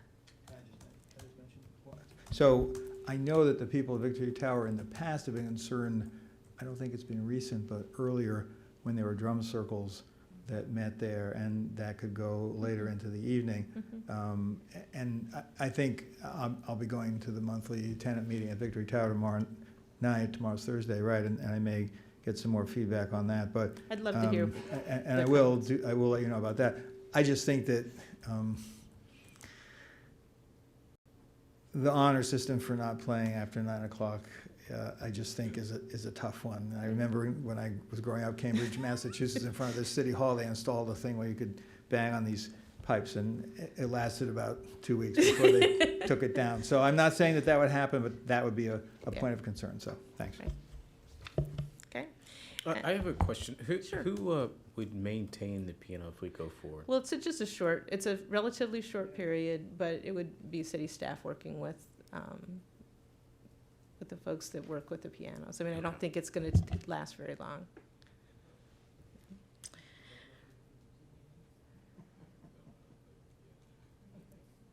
We've already got an out-of-date information on our update on the pesticide litigation.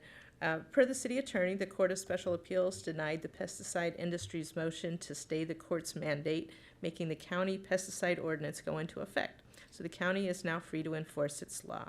And here it says the industry will likely appeal the case to the Court of Appeals, and that appeal has been filed. I don't know that there's a stay though, so I think the county's pesticide laws at this point in progress. That's all my points for the evening. Comments? Oh, thank you. We'll move on to our work session. Our first work session is the Housing and Economic Development Strategic Plan Update.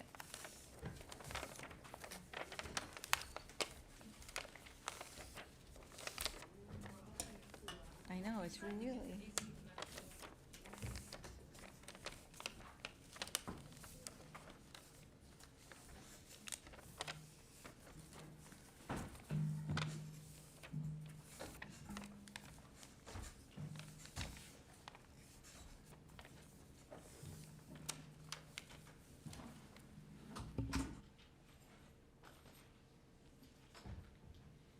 I'm happy to welcome to the table, the foot of the dais, Samira Cook Gaines, Roz Grisby, Grace Wiggins, our three HCD managers, to present an overview of where we are in this draft strategic plan.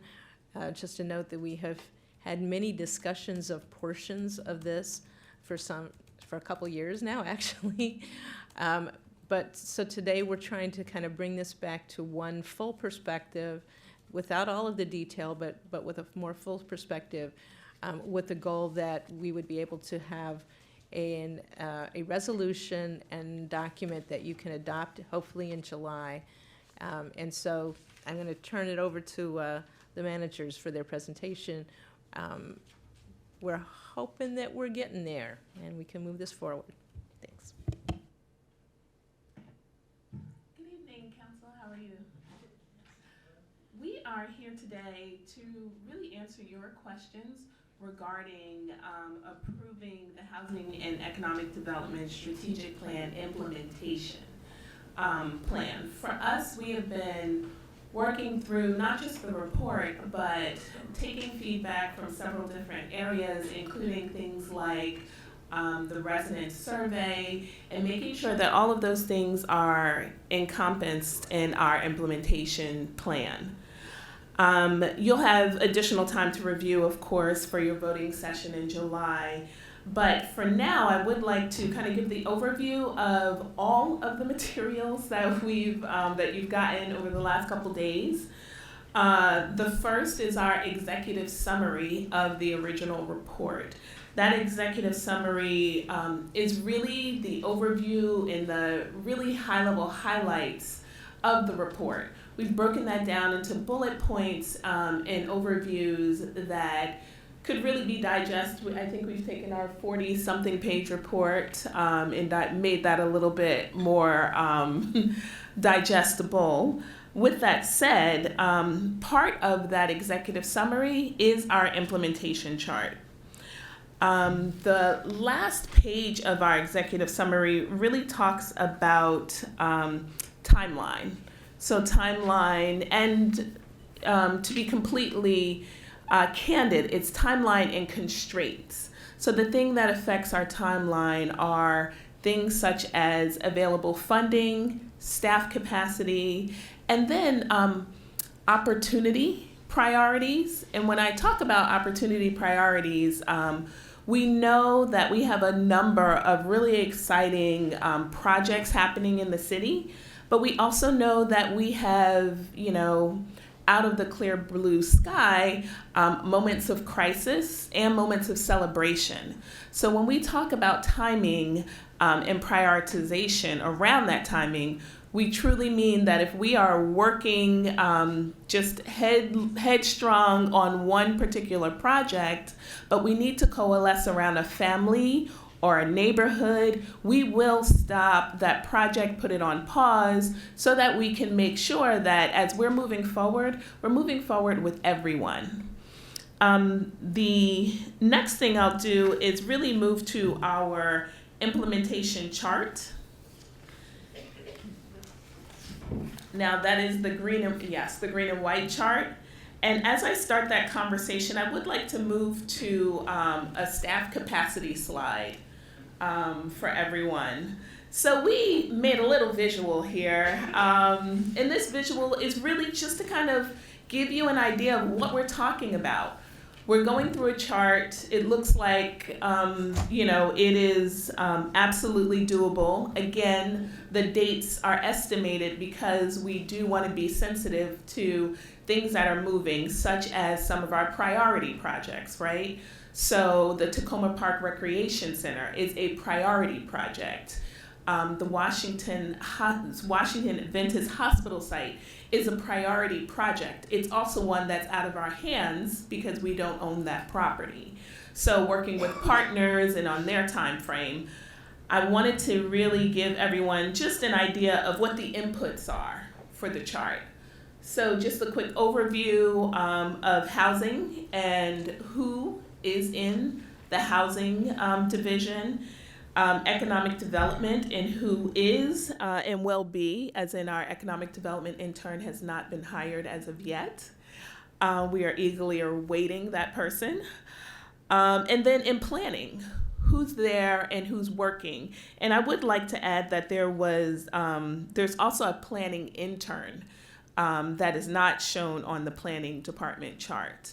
But this is just to give you an idea of what the inputs are for all of the activities listed in the chart. So we can now move to the chart. I'm going to give a quick overview as well as Grace and Roz, and then we're going to step back and answer your questions in detail. Just to start, some of the dates on the chart, you will see they are ongoing. So these are things that we are maybe starting this year, but we don't expect them to end in FY20. We expect them to go on. Some things, for example, like business training and outreach. We're not going to do it for 1 year. We're going to make this a part of city activity always. So first, starting around, I'll say skip down to large-scale outreach to the business community. This is an area where some things, such as our business walks that we anticipate starting in the fall. Of course, there will be lots of work leading up to that. For example, the business walks include a variety of resource partners for businesses who we expect to be on the street with us. So lots of partnerships and new friendship making is happening around that.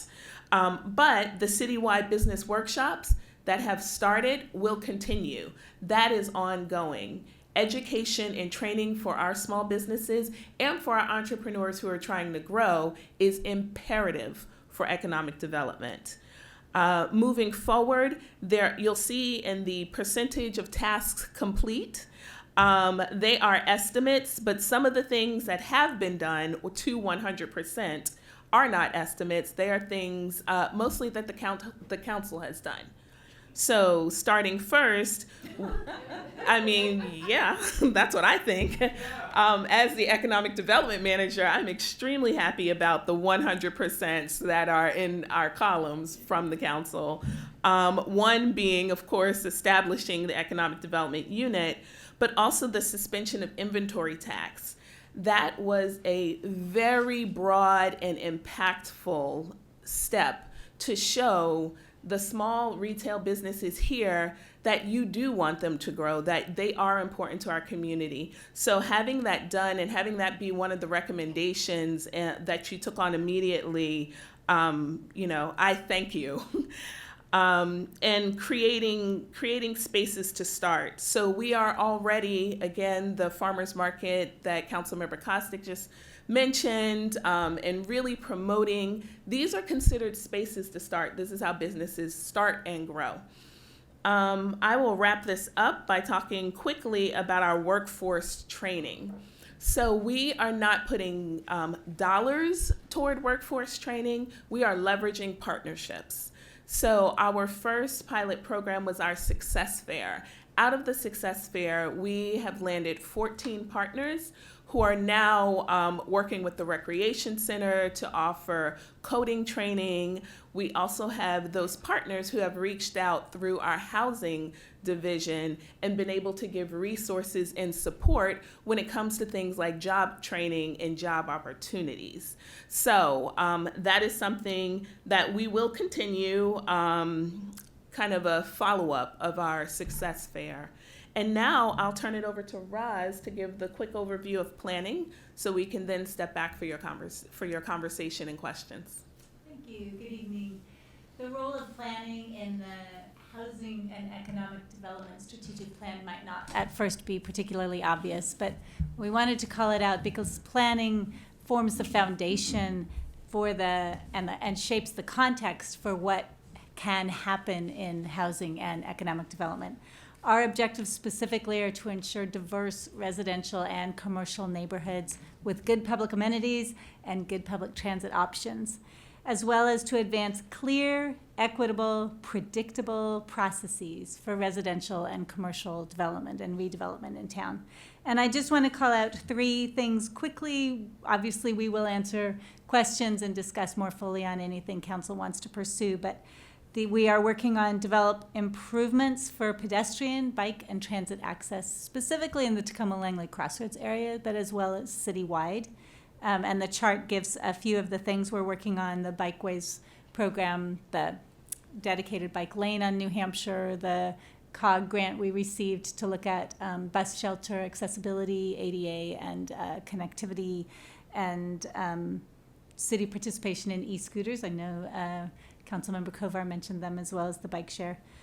We continue to monitor and support redevelopment projects, and we're working on to developing a citywide public space management plan. And as you know, we've also talked about the parking management plan, which is really a subset as the city looks at how they use their public space. I want to jump quickly to the end of your chart, which includes the joint projects. We are very conscious of the fact that housing, economic development, and planning, the 3 different divisions that we represent, converge on particular kinds of projects. And so Samira mentioned both the Tacoma Park Recreation Center and the Washington Adventist Hospital campus. Those are obvious ones. We know and anticipate more that may come up as opportunities, celebrations, surprises, sometimes difficulties. And we're very aware that each of us may have pieces of all of those projects, and it may vary depending on the details of how much and who takes the lead on those. But we wanted to flag that for council. We see it clearly in our work. We wanted to make sure that we give you a chance to talk about it as well. And with that, I will turn it over to Grace to talk about the housing piece. So good evening. My name is Grace Wiggins. I am the Manager for Housing and Community Development with the City of Tacoma Park. And I just want to start off by thanking City Council, because I know that this budget season it was very difficult. And so for FY20, 2 significant things happened, which I think will allow us to move forward with a lot of the planning that will go on around the housing work in our housing division. The first is the expansion of the landlord and tenant mediation position. As you may know, that this is really a critical position. Up to this point, we've had part-time, the position as a part-time role, and with the leadership of Moses Wilds, who served our city for 16 years and will be transitioning. I think we've laid the foundation to really expand that role in a way to better serve and more comprehensively serve our landlords and our tenants and their needs. It's a big job, and we're really looking forward to filling that position. That position has already been posted, and so we're in anticipation of the next member of our team. And the second, which was discussed last week, which is the full restoration of the community grants program. There's so much that we can do through the appropriation by City Council to support low and moderate income families. That's within the purview of the housing division. And I must say, about all of the staff, and as you look at the staffing capacity slide, which is no longer up, but that's okay. I just, and I've said this to my colleagues, and I want to make sure that this is clear going forward. I think the Housing Division is really poised to move forward with this implementation plan. These are not just positions, but they represent excellent professionals that are working within the Housing Division.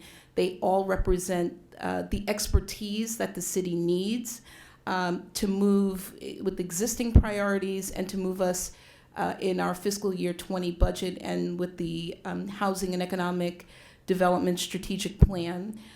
So I'm really excited about that, and again, just want to extend my thanks to the council.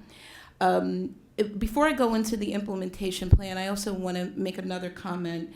So I've been with the city for 9 months in this role, and what I think may be helpful in a pledge that I'm making this evening is to create an annual report of what we're doing in our Housing Division for City Council. I want you all to see the work that we're doing, the volume of work we're doing, and the types and specific types of issues that we're addressing. We seem to be a catch-all division for a lot of issues. Everyone should be nodding yes.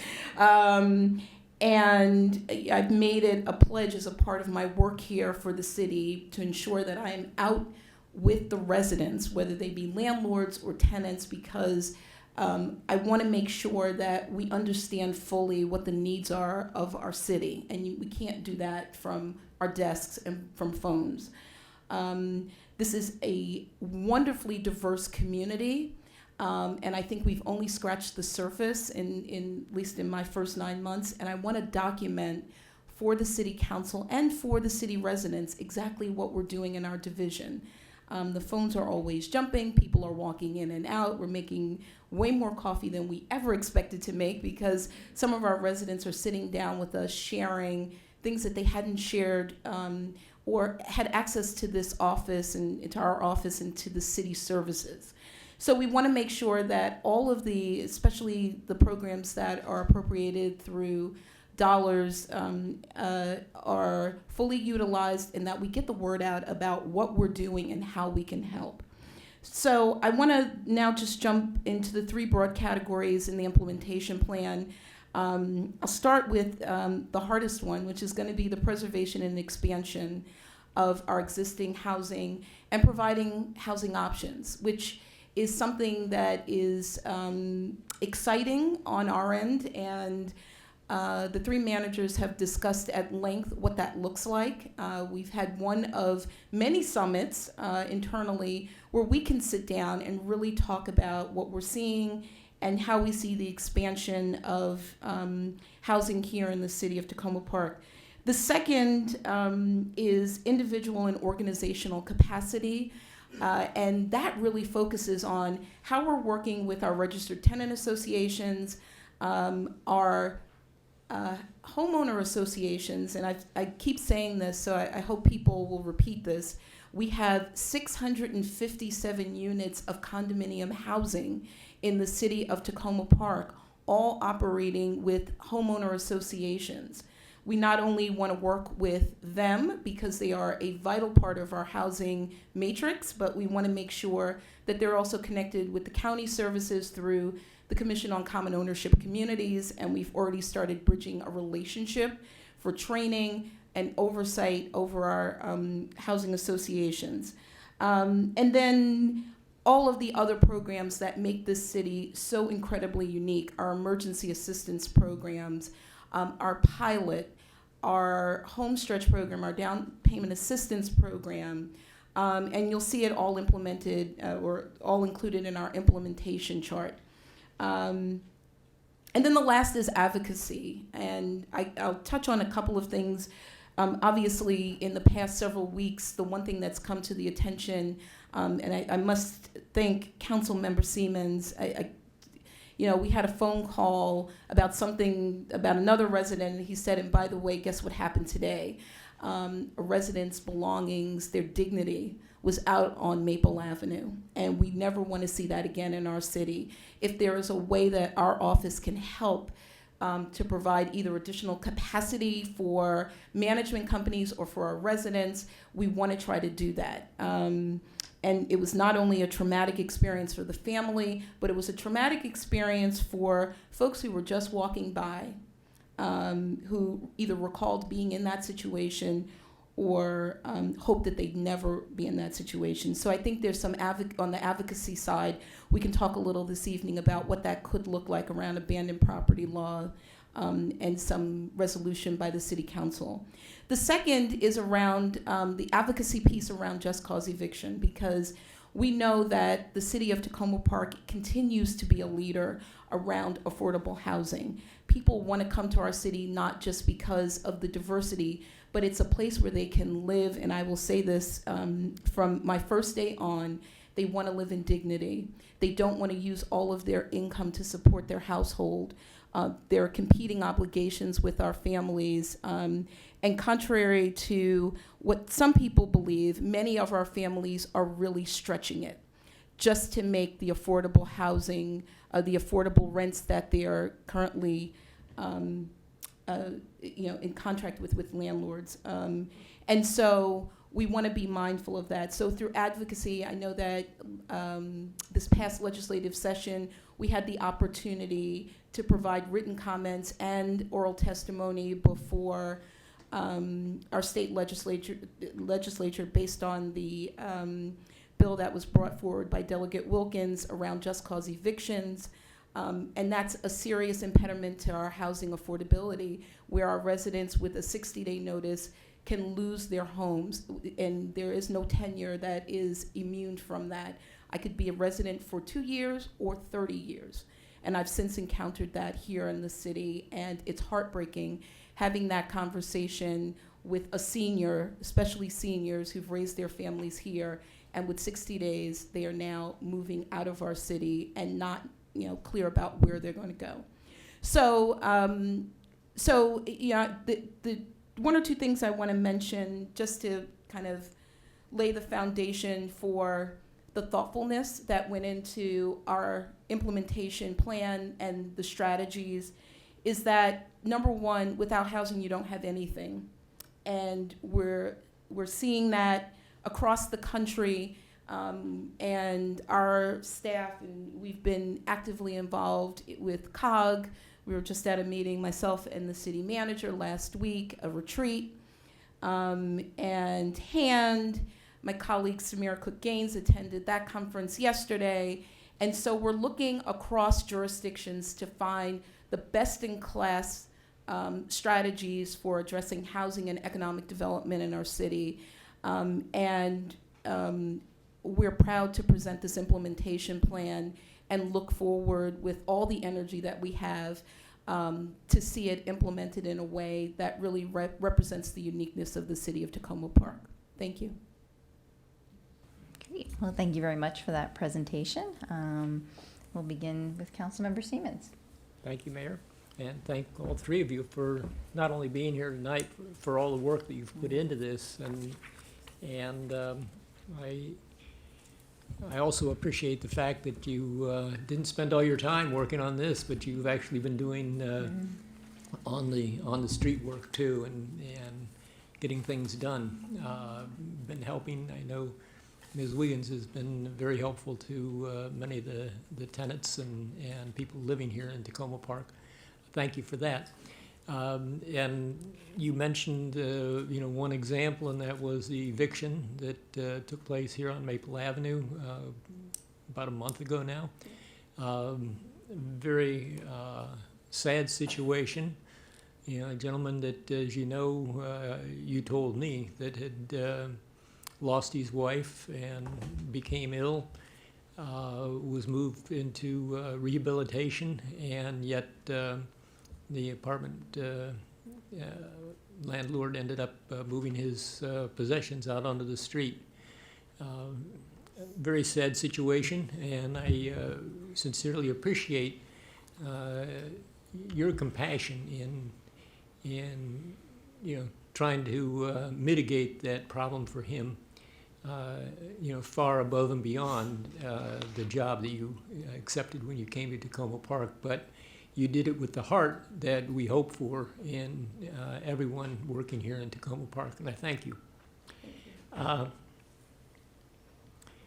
Wanted to say that, again, another example of the work that you've already started doing, working towards the plan, is with the people who have bought the condominiums on Hilltop, at the corner of Hilltop and Maple Avenue.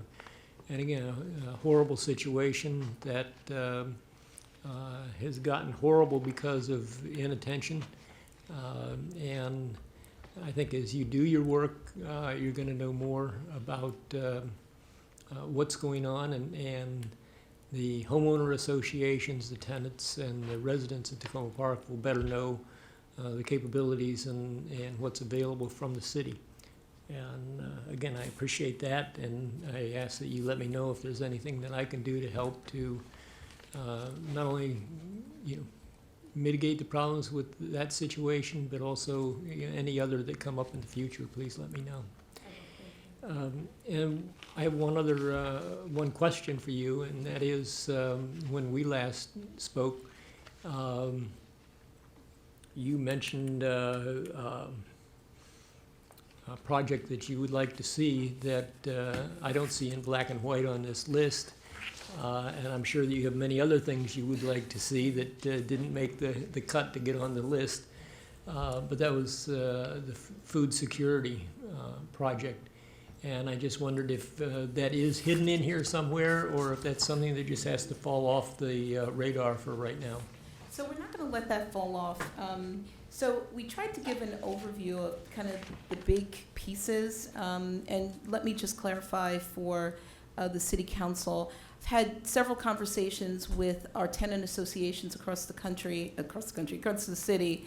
And it's interesting that not only member Searcy, as well as the mayor and others, Councilmember Siemens, have participated actively in food drives and other kinds of food distribution at many of our high rises, our multifamily buildings, which brings to, at least to my mind, what is the status of food insecurity in our city. We want to get to the bottom of it so that we can help people not only connect with the federal benefits that are available, but also connect with great programs like Crossroads that will double SNAP benefits so that they're maximizing their food.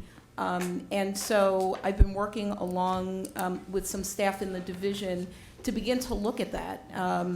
So many of the things that I've included are year one plans. This is a living document, which means as time goes on, I want to make sure that, number one, we're doing the appropriate planning. I don't want to jump into anything, and I think we all agree. We don't want to jump into anything that we're not prepared to handle. But I do plan to at least present a framework for a food summit where we can talk to our food providers to find out where there's duplication and redundancy.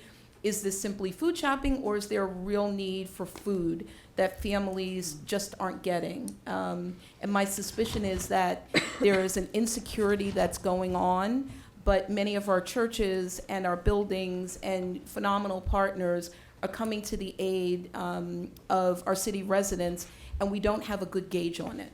And so I'm also going to need professionals to come in to help us frame some of those conversations, and then begin the process of figuring out how we connect people with what they need. We also, interesting, Councilmember Siemens, through the $30,000 appropriation that City Council provides for the Emergency Assistance Program, there's a connection to food as well with St. Luke's Church, where they're able to help people with food cards and even food bags where there's immediate need.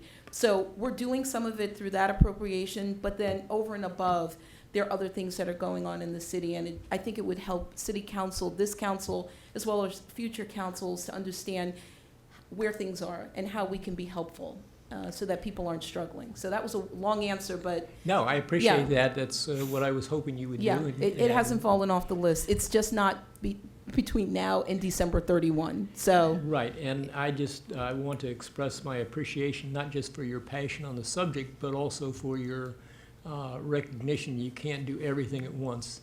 And I would like to offer whatever little help I might be able to give you to be a force multiplier so that we can move that ball forward some between now and when you're actually able to take it on as a full-blown project. That's wonderful, and thank you. If I could just make a note, I think this goes to a point that was made a little bit earlier, which is that even though we have some of the lowest apartment rents in this area, in this region, because of our rent stabilization program, they're still high for many people. And so we have a whole, you deal with a potential eviction or a problem, and a plumbing problem that's not being addressed, and then you find 4 other issues that are related to that. I think one of the things that I have appreciated, but I also recognize is goes to this capacity issue, is that, again, you pull one string and you've got a lot more work to do. And so we are hoping to fill the full-time position so that Ms. Wiggins has a little more time kind of at a higher level, as opposed to quite as much of the tracking all of these things down. As much as she's great at all of that, we also need to have some of those bigger eyes so that we can get the force multipliers, as you say, for get those partnerships.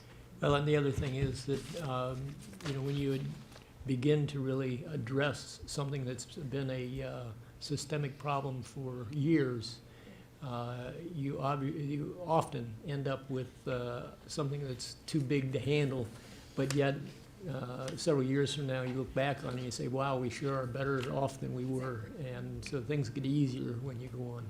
So appreciate your work. Thank you. Ms. Wiggins, I have a question for you, or for everybody that just came up when you answered that, is what's the time frame we should put on this document? So the document is really for FY20. Okay. So you should think that this document is July 1 on, to June 30th, 2020. We believe that we can handle these things within this FY20.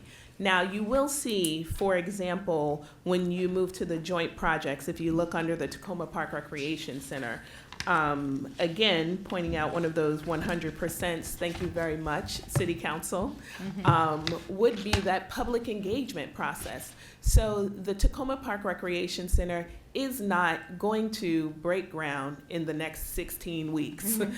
It is something that is going to take some time. And one of the first, and I would say one of the most important aspects of that is not what it's going to look like, what's going to be there, but whether or not we had the residents involved. So the fact that you have done that very first step of earmarking the right amount of funding for a public engagement consulting firm to take care of that is just paramount to making this happen. So when you look at it, we want you to think FY20.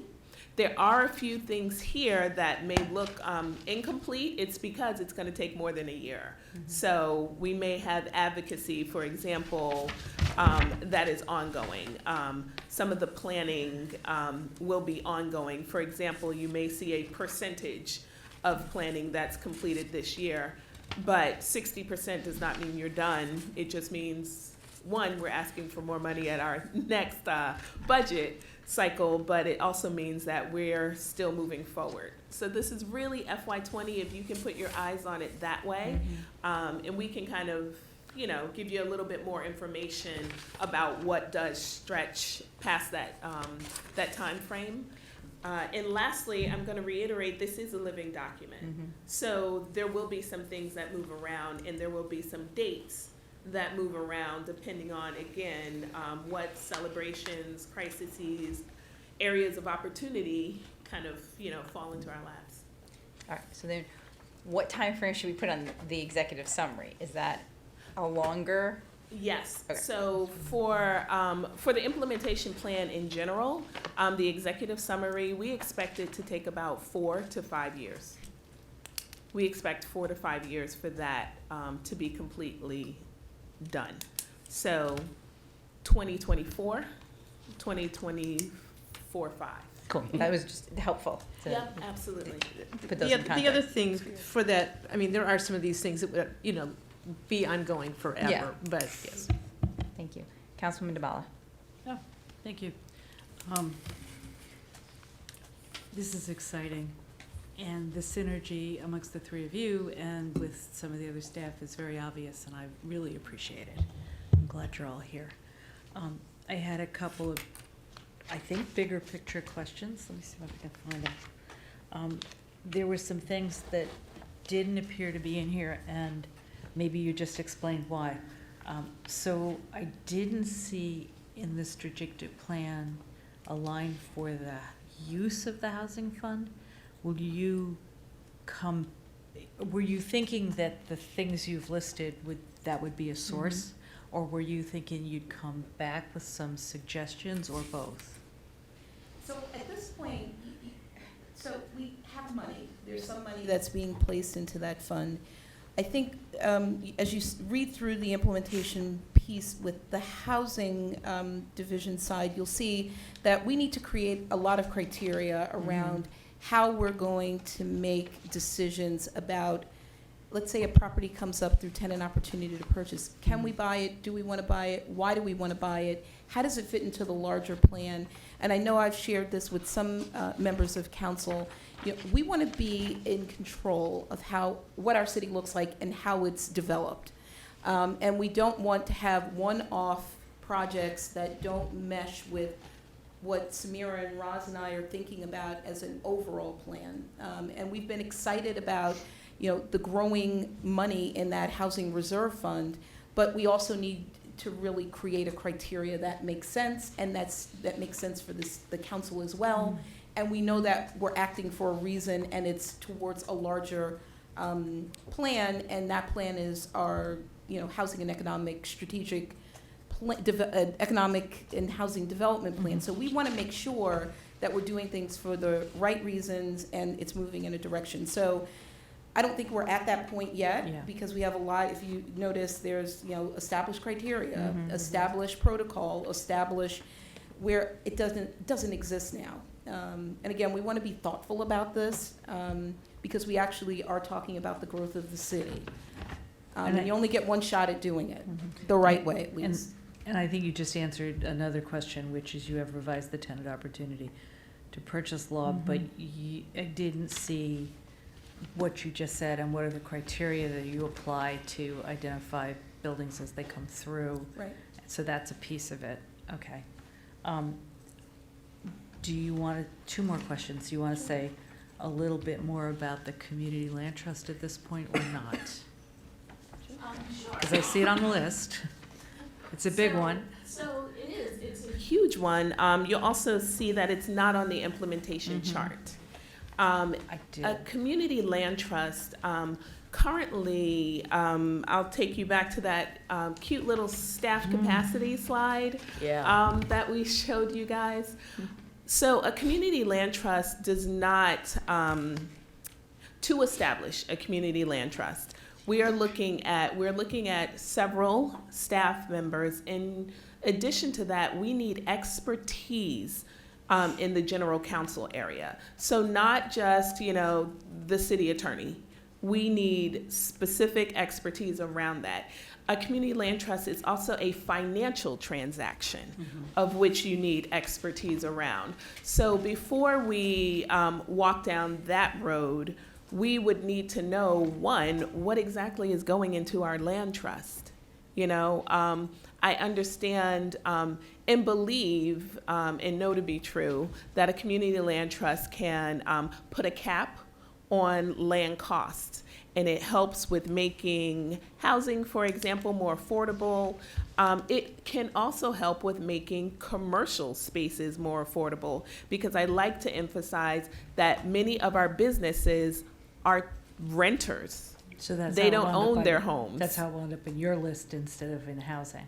Well, again, the synergy here kind of goes across, Okay. and for something like a community land trust, it would be an economic development project to start.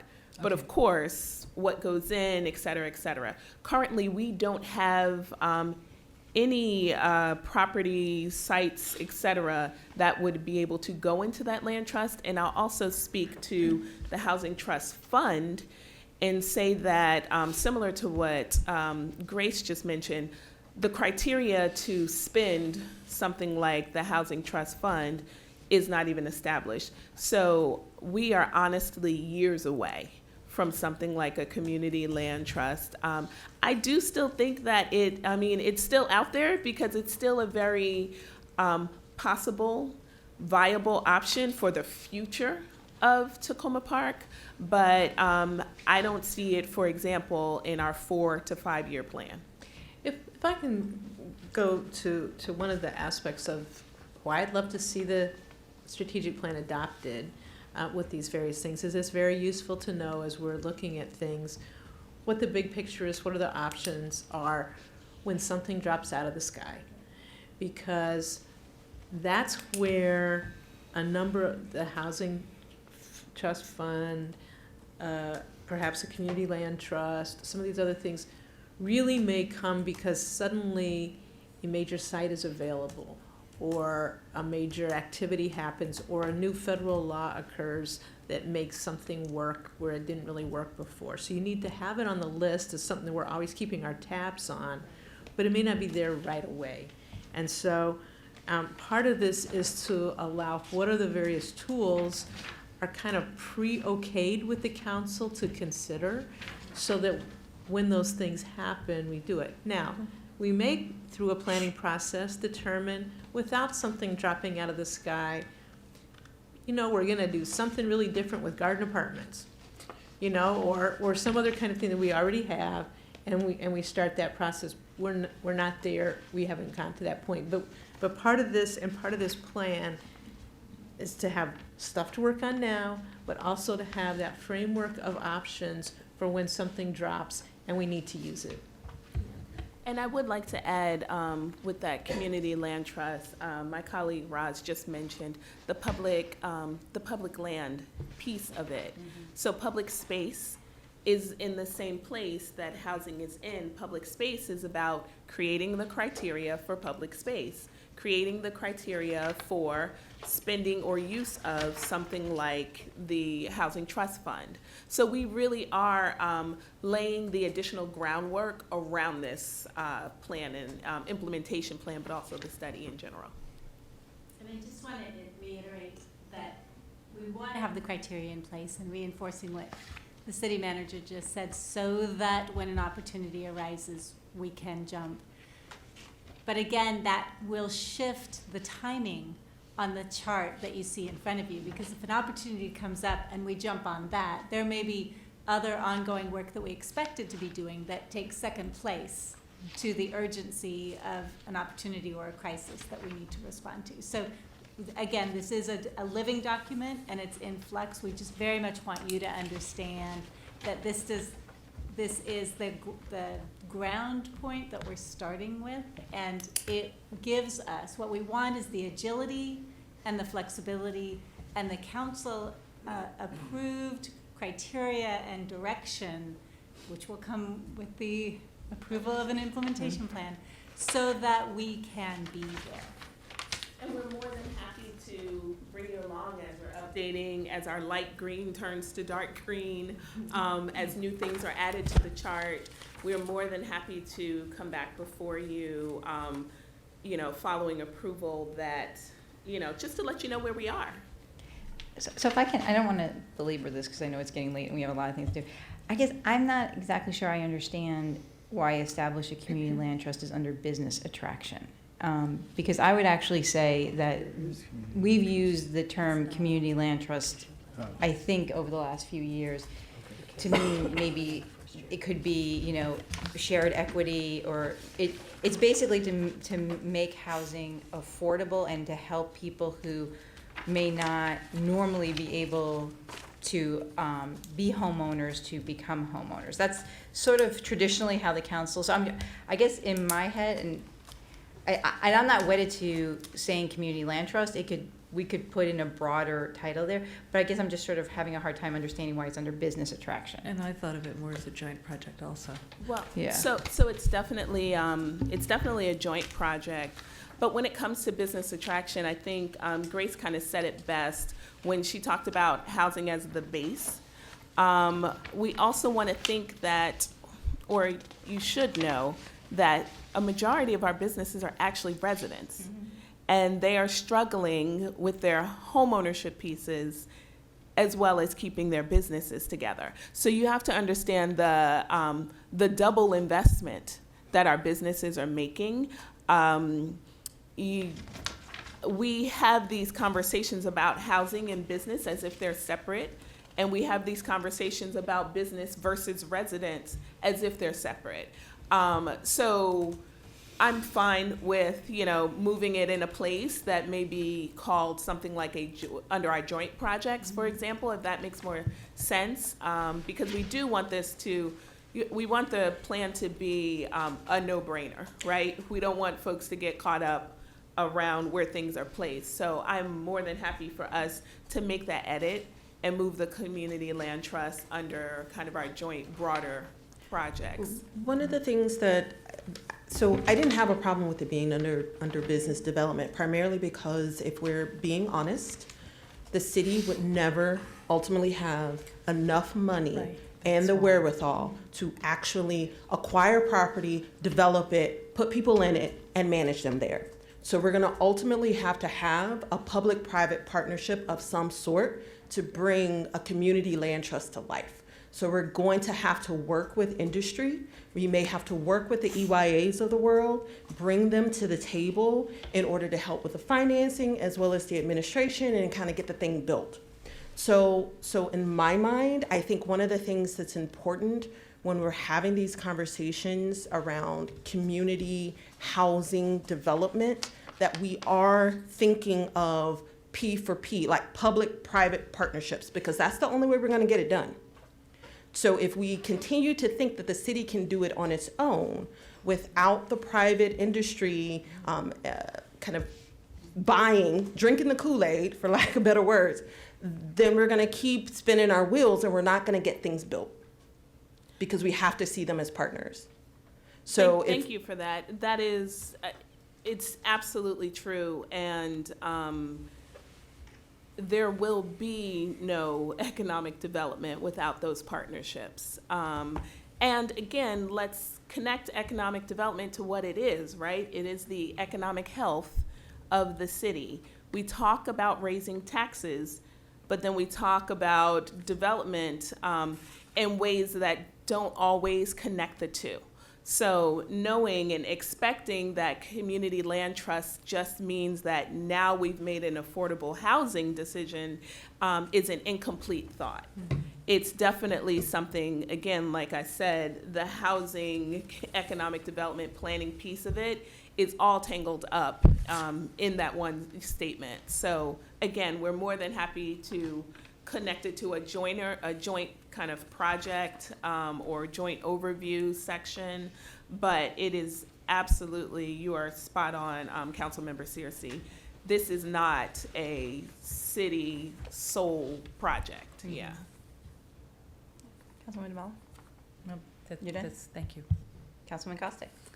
Thank you. Thank you all so much. I'm really glad that we're getting back to this. I have a couple of comments, but just because I thought of it as we were having this discussion, I wanted to start with, I think our discussion right now, I think, goes back a little bit to needing to make sure both in the strategic plan and in how we communicate with residents in general, particularly about economic development, and I think also planning. I think housing is a little more intuitive in terms of people just getting why you have housing and need housing.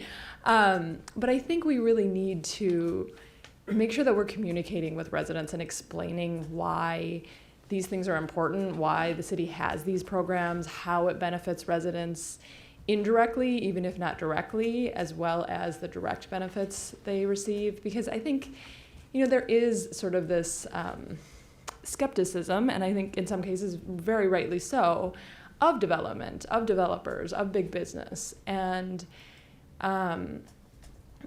I think explaining that in most of these cases, we are talking about residents who own small businesses, residents who work in the community, businesses that have been here for years, as well as the opportunities, as you said, for new collaborations to meet common goals that we have. So I'd like to see as much as possible in the strategic plan just really explaining those things and just the communication that we have to residents in general, just helping to explain why these things are so important and explain to us as well as a council, because I think sometimes we can forget too. Kind of the big picture question for me was, what will be in the strategic plan that we vote on? Will it be the executive summary? Will it be this plan? Will it be both of them? Will it be both of them plus something else? We've been having a lot of talk about that. I think my preference is that there is a resolution that talks about your goals. So, it's not very long, but whereas clauses and why you're doing it. Something that's in the nature of this kind of pages of the executive summary here that really just give the overview, then references to implementation plan, to the data, to a variety of things that are the background information to this. I think you need some kind of I do think you need some kind of a document so we can keep referring back to it. I don't think having a 200-page document that we would have to update to get there is realistic. But trying to figure out what it is that we would all feel best about and most useful has been a fun discussion, and we're trying to get there as close as we can. Yeah, thank you. I think to me it's important to keep the big picture things in the strategic plan, but also to consider some of those smaller specific implementation steps so we have a sense of how we're getting there. And so that as we're going through the more specifics, we don't lose track of the things that aren't able to happen this year, but we want to happen eventually. Absolutely, and I just really want to thank you to speak to the fact that there needs to be an education around economic development. So I have been here 5 months, and was a little bit surprised at the lack of understanding around development, economic development.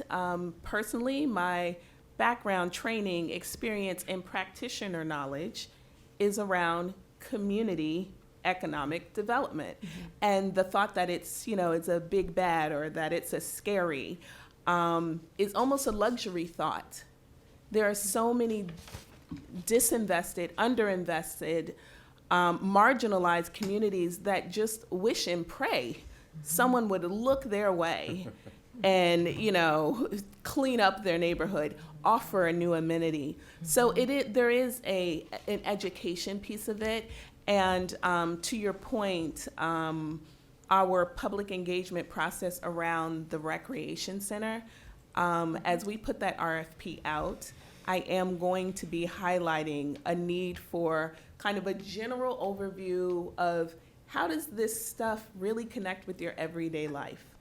We have very active, civically engaged residents. How does what does it really mean? I've seen in emails and in conversations this nomenclature of DC developers. Well, you want DC developers. You want your local developers. I actually ran into a Tacoma Park born and raised who referred to the rec center as his rec center at the HAND annual meeting. He's a developer, and his development company is, less than 15 years old. But we have grown developers in our own backyard who are out here telling everyone that they are DC developers, and rightfully so. So the idea of that education and really taking the scariness out of it is something that is going to be a charge for this year's public engagement process. And I implore you to kind of keep your eye on that education piece, and please feel free to weigh in with thoughts around, whether or not things are landing or if it's over everyone's head. and we're still scared of the big bad development word. Yeah, I think one of the parts that is helpful to people to connect is actually between economic development and housing, because what I hear the most from people is a concern about development because of affordability and changing the community character. Yeah. So I actually think that is the part that is really important. And it's something, it's a challenge, and sometimes there are different opinions about how something's going to land and whether it will result in more or less affordability or what the long-term impacts will be. But I think that's the concern that I hear a lot from people. So just making sure that we're grounding our work, because it is grounded in the strategic plan that's focused on community values and what we want for our community. So to me, that's the part that needs to connect and be explained. Absolutely, and I'll say that, and feel free to jump in, Grace, but I'll say that housing piece, that housing affordability, in our strategic plan, it speaks about not a need for affordable housing, but a need for housing. Right. On all levels, there's a need for housing. So even that understanding, every conversation I've had around economic development, what do you think we're gonna build, has been around affordable housing. But I will be very clear and let you know that not all of the housing that we will build is going to be classified as affordable housing. The reason for that is there is a number one tenet of planning, and that is do not concentrate poverty. Right. Do not concentrate poverty. Do not concentrate these things. We need more diversification in certain areas of our city. There are places where the reason why people don't talk to each other or touch is because they're in two different stratospheres when it comes to housing. We're talking about, we've done a nice job with some of the multifamily housing. You can have a $900 two-bedroom here right next to a $500,000 home. Yes, in certain parts of the city. In other parts of the city, not so much. So again, the idea of affordability is also a conversation that I think is broader, specifically housing affordability, and just the education that we need all types of housing. Every single type you can imagine, we need. If I can speak to that, some of the information that I shared with you about kind of their proposal for tax duplication for police rebate compared to a number of jurisdictions, many of our numbers are very similar to Gaithersburg in terms of overall median household income, that kind of thing. The difference is that Gaithersburg has many more multifamily buildings, townhouses, those kinds of things, so that we have very cheap apartments and more expensive single-family homes. And Gaithersburg, because they have developments that have built these various kinds of either condominium or townhouse developments, have many more middle-level home family priced units that are owner occupied units. And I think that that's one of the things that when we first got this consultant for economic development strategic plan portion, that what they said was that the major thing we need to develop and have developers do is build housing here. And that's that coordination along New Hampshire Avenue, a variety of things that's what we need to work on. And I think that tends to get lost in the discussions, and I hope we specify that out. It's not going to be for FY20. Right. I also, just to kind of echo the sentiment that was made about housing more generally and mixed housing. I think we often speak in terms of buildings and not in terms of units. When we're talking about a development project, we have a tendency to say, oh, that building should be affordable. Maybe the building is not 100% affordable units. Maybe 15% of that building is affordable and at a certain level of AMI. And then, another 20% is at a different threshold. And then the rest is market. overall, we've increased the number of affordable quality units in the city. But we've thought through it in a way that would somehow make it enticing for a developer to come along and actually still be able to make the costs work out for them, right? So I definitely want to make sure that when we're talking about affordability and we're talking about development and we're talking about the number of units, that we're also have quality at the forefront of the discussion. I'm not in the business of okaying slums or basically creating an environment in which, yeah, it's affordable, but the landlords don't make enough in order to make the necessary improvements to the building. I spend a lot of my time dealing with building issues, and I'm sure some of my colleagues could say the same thing. So when we're thinking about what's next and in terms of future development at a site like the rec center, we need to have those lessons learned at the forefront of our minds and be able to communicate those things to residents who are definitely going to be vocal and definitely going to have opinions, but making sure that they understand all of these different, policy issues that are at play and that we're trying to juggle. I know it's getting late, so I have a couple more things I'll probably send you. But I did just want to note, I really appreciated that included in the planning section is the note regarding transit and public amenities. I think that's really important. And not for this coming fiscal year probably, but moving forward, I'd like to also include in terms of the public amenities, thinking about childcare and preschool opportunities and how we can make those things happen. As well as in terms of transit. I think somewhere in here, I feel like there was some wording specific to like bikes and I can't remember exactly what it was, but I was thinking, I was just brainstorming today at the market with another Ward 3 resident about how hard it is to get to the market from some parts of Tacoma Park. And the county is exploring this idea of on-demand minibuses in other parts of the county. And I'd just like us to think about those sorts of things regarding transit and getting people around the city. Thank you. Councilman Searcy. Oh, my turn.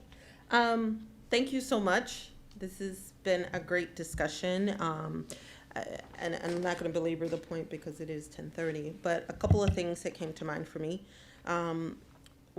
One, in terms like an overarching view of the path forward, right? How do we get to the point where we as a council get you all what you need or enough of a green light so that we can ultimately get to the point where all of the things that you all have outlined here can be done, right?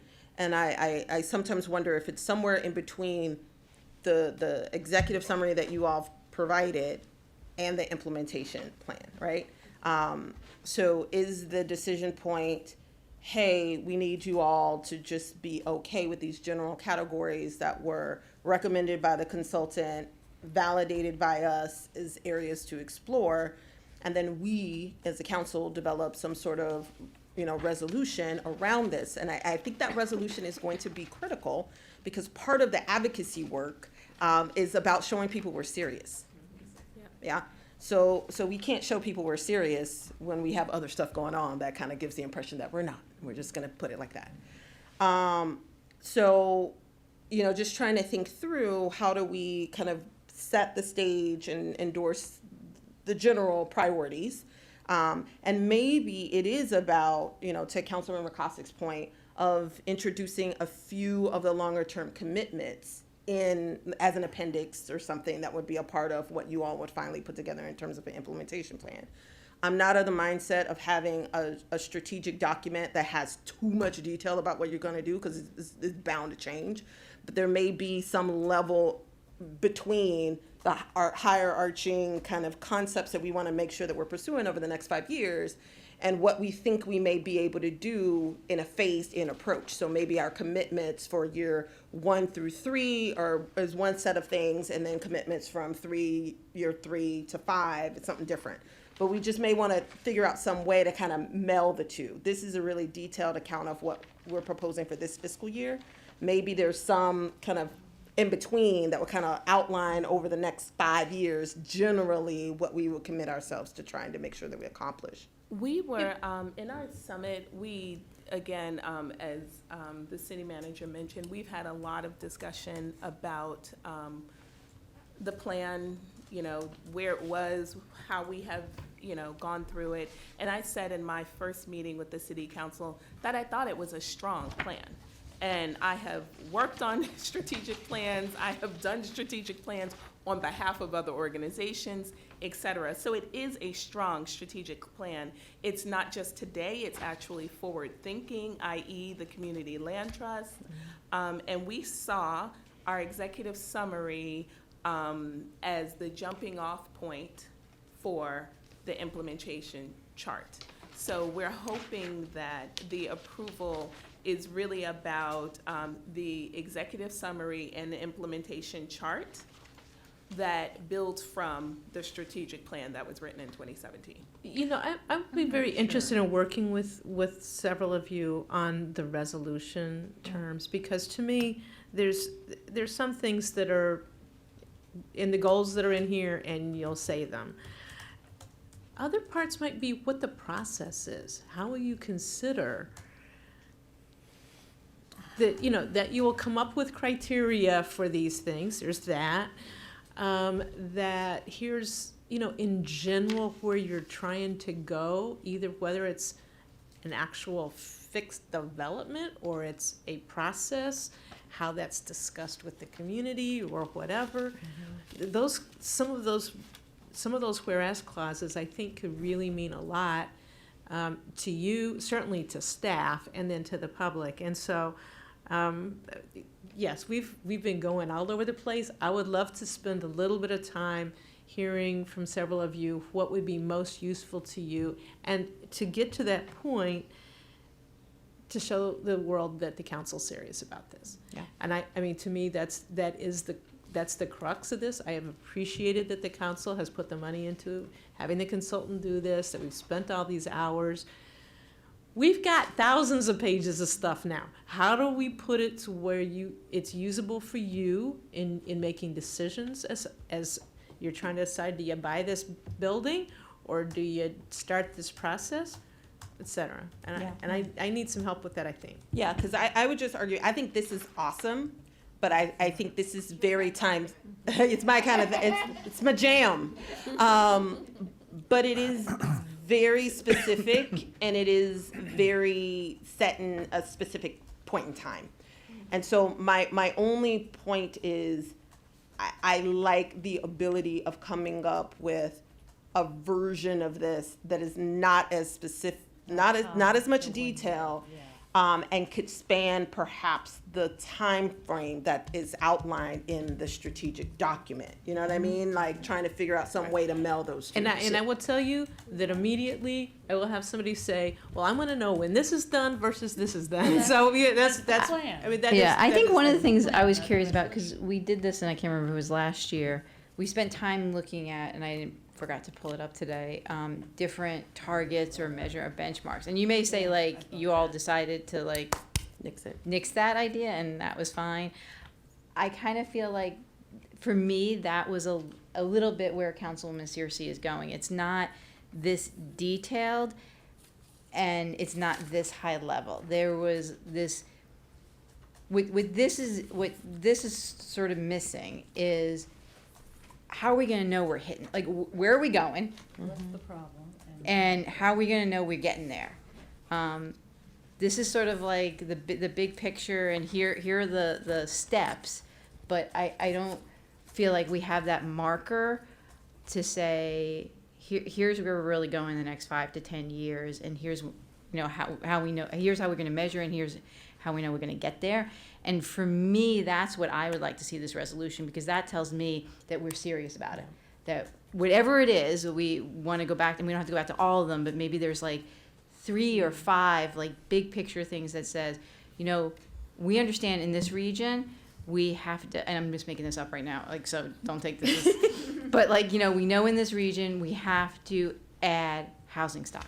It's just, that's something that has to happen. So what are we going to do in Tacoma Park in 5-10 years? Right, and we had attached all of that documents. We're not throwing it away. No, I know that, yeah. But I feel like we're in a process where you all have had so many presentations and slide decks to us that you are now at a point of just putting them all out on the table and say, we're gonna use this slide, that slide, and this slide. Bam, there you go, council, we're done. Well, would it be helpful to add some of the metrics to the executive summary? Because again, that's the digestible document. Yeah. So some of our target goals to the executive summary. Does that make sense? Yeah. And I does think that, so. hold on, does that make sense? So Yeah. I do want to say that, I agree. Okay. I agree. Just checking, that makes sense. I do want to go back to the implementation plan and kind of just discuss a little bit about what the city manager mentioned. I think for the work that we do collectively, and I do want to just touch on a couple of points, we need some real clarity around what we're doing. And I realize that there are larger plans that the city council is thinking about, but if we don't begin to fortify some of what we have in place, and I'll give you an example just from a housing perspective. If we don't begin to fortify how we look at our home stretch program, our down payment assistance program, to possibly, and we've generally discussed it here in terms of implementation, how we cover people who are not as low in income, low wealth families, but really think about the people in the middle. Right? We've talked a lot about this concept of the missing middle. Then we're not going to be able to attract people to our existing housing.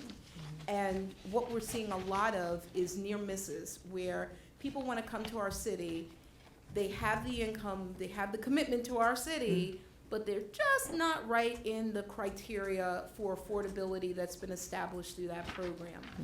And it's $10,000 that they can't utilize. So one of the ideas that we've talked about in terms of strengthening that program is looking at adjusting that criteria. Well, that's gonna bring in many more people than we would have ever brought in by building new housing stock.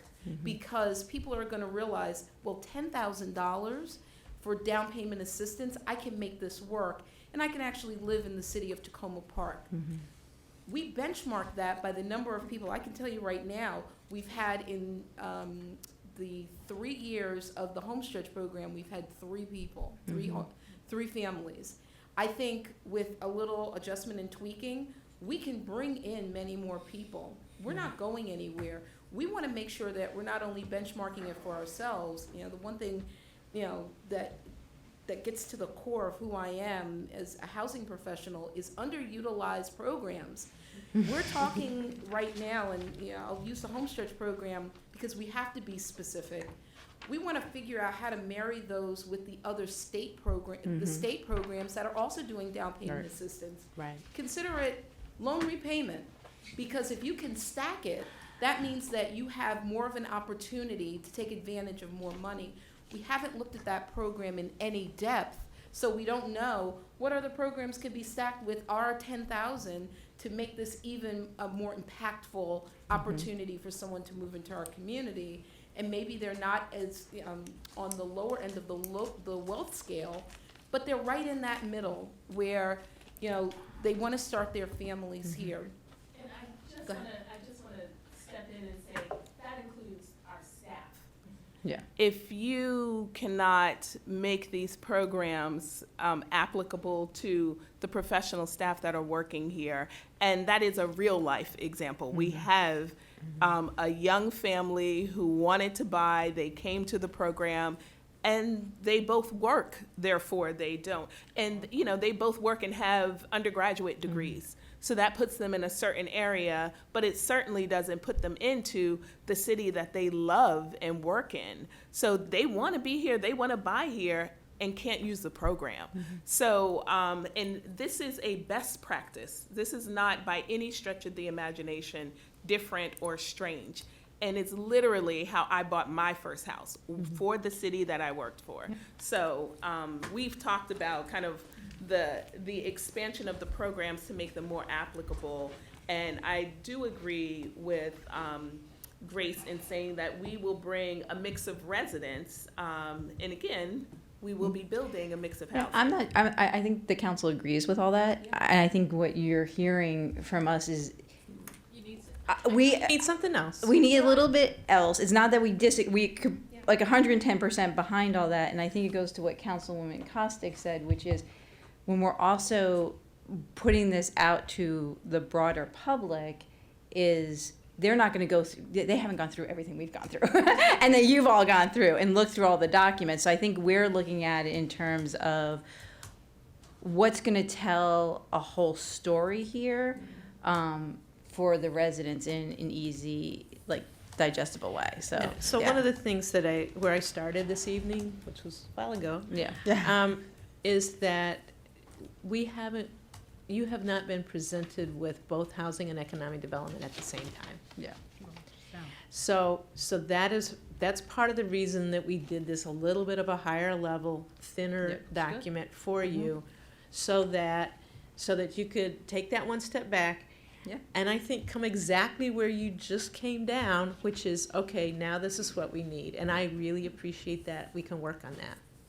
And can I?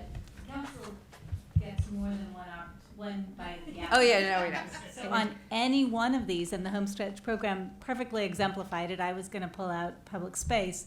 Any one, we will be back to talk with council about the criteria we're recommending for acquiring new property, or the changes, policy changes in programming, or those kinds of things. What we're looking now for the implementation plan for council's approval is the guiding direction that you agree and we agree are the priorities and next steps that we're taking. Some of this work will last our lifetimes and then some. So it's not 1 year or 5 years. Agreed. I'm sorry, did you say meeting? No, I think we're good. All right, Councilwoman Searcy, That too. So one thing that I also want to encourage you all to think about, not for tonight because it is 10:45, but we have, like, it's really easy for me to see how some of the planning work on the housing side will ultimately result in some substantial change.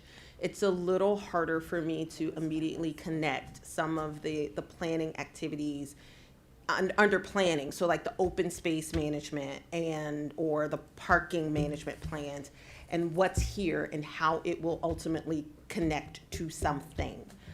So I would encourage you all to think about, we talked a little bit about the piano project. We talked a little bit about some we had the one block a street, save a life kind of thing. But when you all are kind of thinking through the finalization of the plans, that we are also thinking about the implementation and rollout of potential pilot projects or next steps, right? So it's not just we do the plan, it dies, but it's clear from the implementation plan that's here that going that full 2020 budget cycle, you see that evolution. And I think there was a couple of places for those plans in particular where I didn't see that evolution. I know that it's there. I've heard rumblings of it, but I didn't see it here. Yeah. Okay. Thank you. All right, Councilmember Kovar, take us home. You have been very quiet. He wrote a wonderful document for assistance. I was actually waiting to be called on, which some of my colleagues chose not to do, but I'll remember that for the future. So I'm just going to agree and say the executive summary is way too unspecific to vote on as the thing. So I'll just leave it like that. I agree 100% with him. It's less detailed than the thing the consultant gave us 3 years ago. So that can't be it. The more detailed, so I get to talk quickly now because everybody said versions of this already. The more detailed implementation plan I think is very solid. But even there I put more detail in because, I mean, you just talked all about the home stretch. Let's have what that would be in there. Let's say it'll be 20,000. Let's say it's for staff or teachers or firefighters. Let's say we want to devote this much money to it, because otherwise it's just kind of, yeah, we've been talking about doing that for the home stretch for a couple of years now. Let's say what it really is going to be, to me. I don't know if my colleagues agree with that. So I think both that and the specific implementation can be more detailed, and I think to me the bigger document, let's have all the big aspirational things in there, even if we know we won't get to them right away. You know, it's like when you used to play, Space Invaders and everything's kind of coming down like this. And I think other people said it a different way. Something might suddenly break free. If it's not on there, we're not going to do it. So let's have all the even super stretchy things that we think we may never get to, let's have them in the strategic plan, and then we can specify, this is something that will depend on more staff being built. This is something that will depend on taxes. This is something that will depend on advocacy with the county or the state. So that way we know what the different things are that will cause us to get there, but that they're all on it. That's how I see it anyway, in strategic plans that we've worked on before. Because when I was at HUD and other places, we were developing a strategic plan, and everybody said, well, there's 20 things here. Let's just pick 3. And it's like, why should we negotiate against ourselves? Because you might rule out one, and then something happens that makes that one possible, and one of the 3 you picked becomes impossible. So that's just how I see that. I sent in my memo earlier, and I'm not going to go through all that. Maybe you guys can get back to me. Just 2 things on there I wanted to mention. 3 things. One is the advocacy part with the county and the state. We did a fair amount with the state because we have lobbyists to help us do it, and a couple of my colleagues were really active on that, which I appreciate because I was supposed to be on that committee and didn't do too much of that. But with the county is kind of really where we could most benefit, and so I feel like I'm ready to go talk to any county council member whenever you guys tell me, here's what we need for the Purple Line, here's what we need for changing zoning so that we can do things better in terms of affordability here. Here's what we need to tell them about putting a school at the WA site or whatever it is. So I feel a little underused in advocacy, and we've talked about it before, but I would love to be part of that. Secondly, I mentioned maybe we should have, the staff capacity is a huge issue, and I agree with that. I'm talking fast here, Mayor Stewart, so I can get this done. But having an outside panel of citizens with expertise, we got a ton of them, and maybe they'd like to talk about some other things beyond Tacoma Junction, and we could get them together as a group who could advise us on all this kind of stuff, both the economic development part and the housing part and the nexus of that. And I think that could be a way when we can't just keep hiring people of augmenting it. And then the last thing is, I talk about this every time we talk about it, and I'd love to get the response. You don't have to respond now, but Councilmember Searcy, you mentioned this, working with some big outside entity. Mm-hmm. We're a tiny city in this vast region, so in terms of affordability, all these steps that are in the implementation plan will help, but none of them are game changers. I feel like we're going to have to do something with a financial institution or maybe a nonprofit that could help us. And so I'm just going to say, I would love to see us, not in 5 years, but soon, do some sort of RFP or request for participation to see who out there would be willing to make us their poster child for a little city trying to do the right thing, who could help us really do some more game-changing things on affordable housing. So that's what I got. Great. I think that was a lot. And I know we're coming back again. And I don't want to belabor one thing, but could we just think about maybe a different title for the business attraction one? Because I think that there's a lot under there, and I think as we had the conversation, I got a better sense of it, and I'm not asking us to do it tonight. I just wanted to flag it because I think there's a richness there. Change the wording. This label, yeah. Of business attraction. Yeah, like to something that reflects the conversation we had tonight, because I think it means so much more. And it does. And business attraction is industry speak, right? So when I'm talking to economic development people, they talk BRI. Yeah. Business retention, Yeah. business attraction, industry specific type stuff. So we'll work on we it. can wordsmith as much Yeah. as we need to make it make sense. Yeah. Yeah. I think that would be great. I just wanted to flag that before I forgot. Awesome. All right.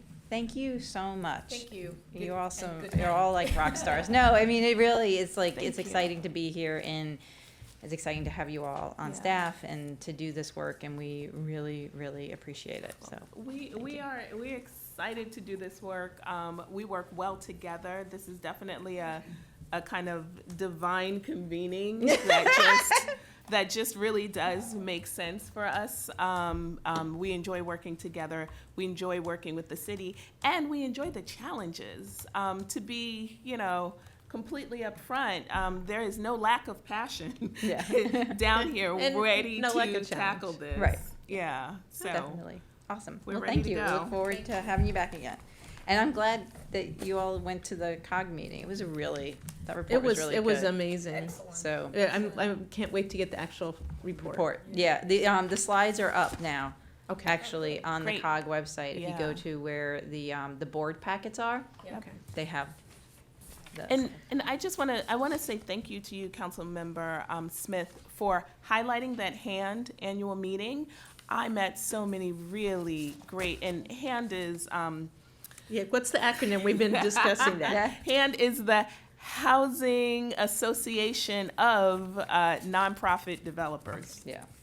But it came across the desk, you put it aside, it came across again. Your email was the one that made us decide someone's got to go.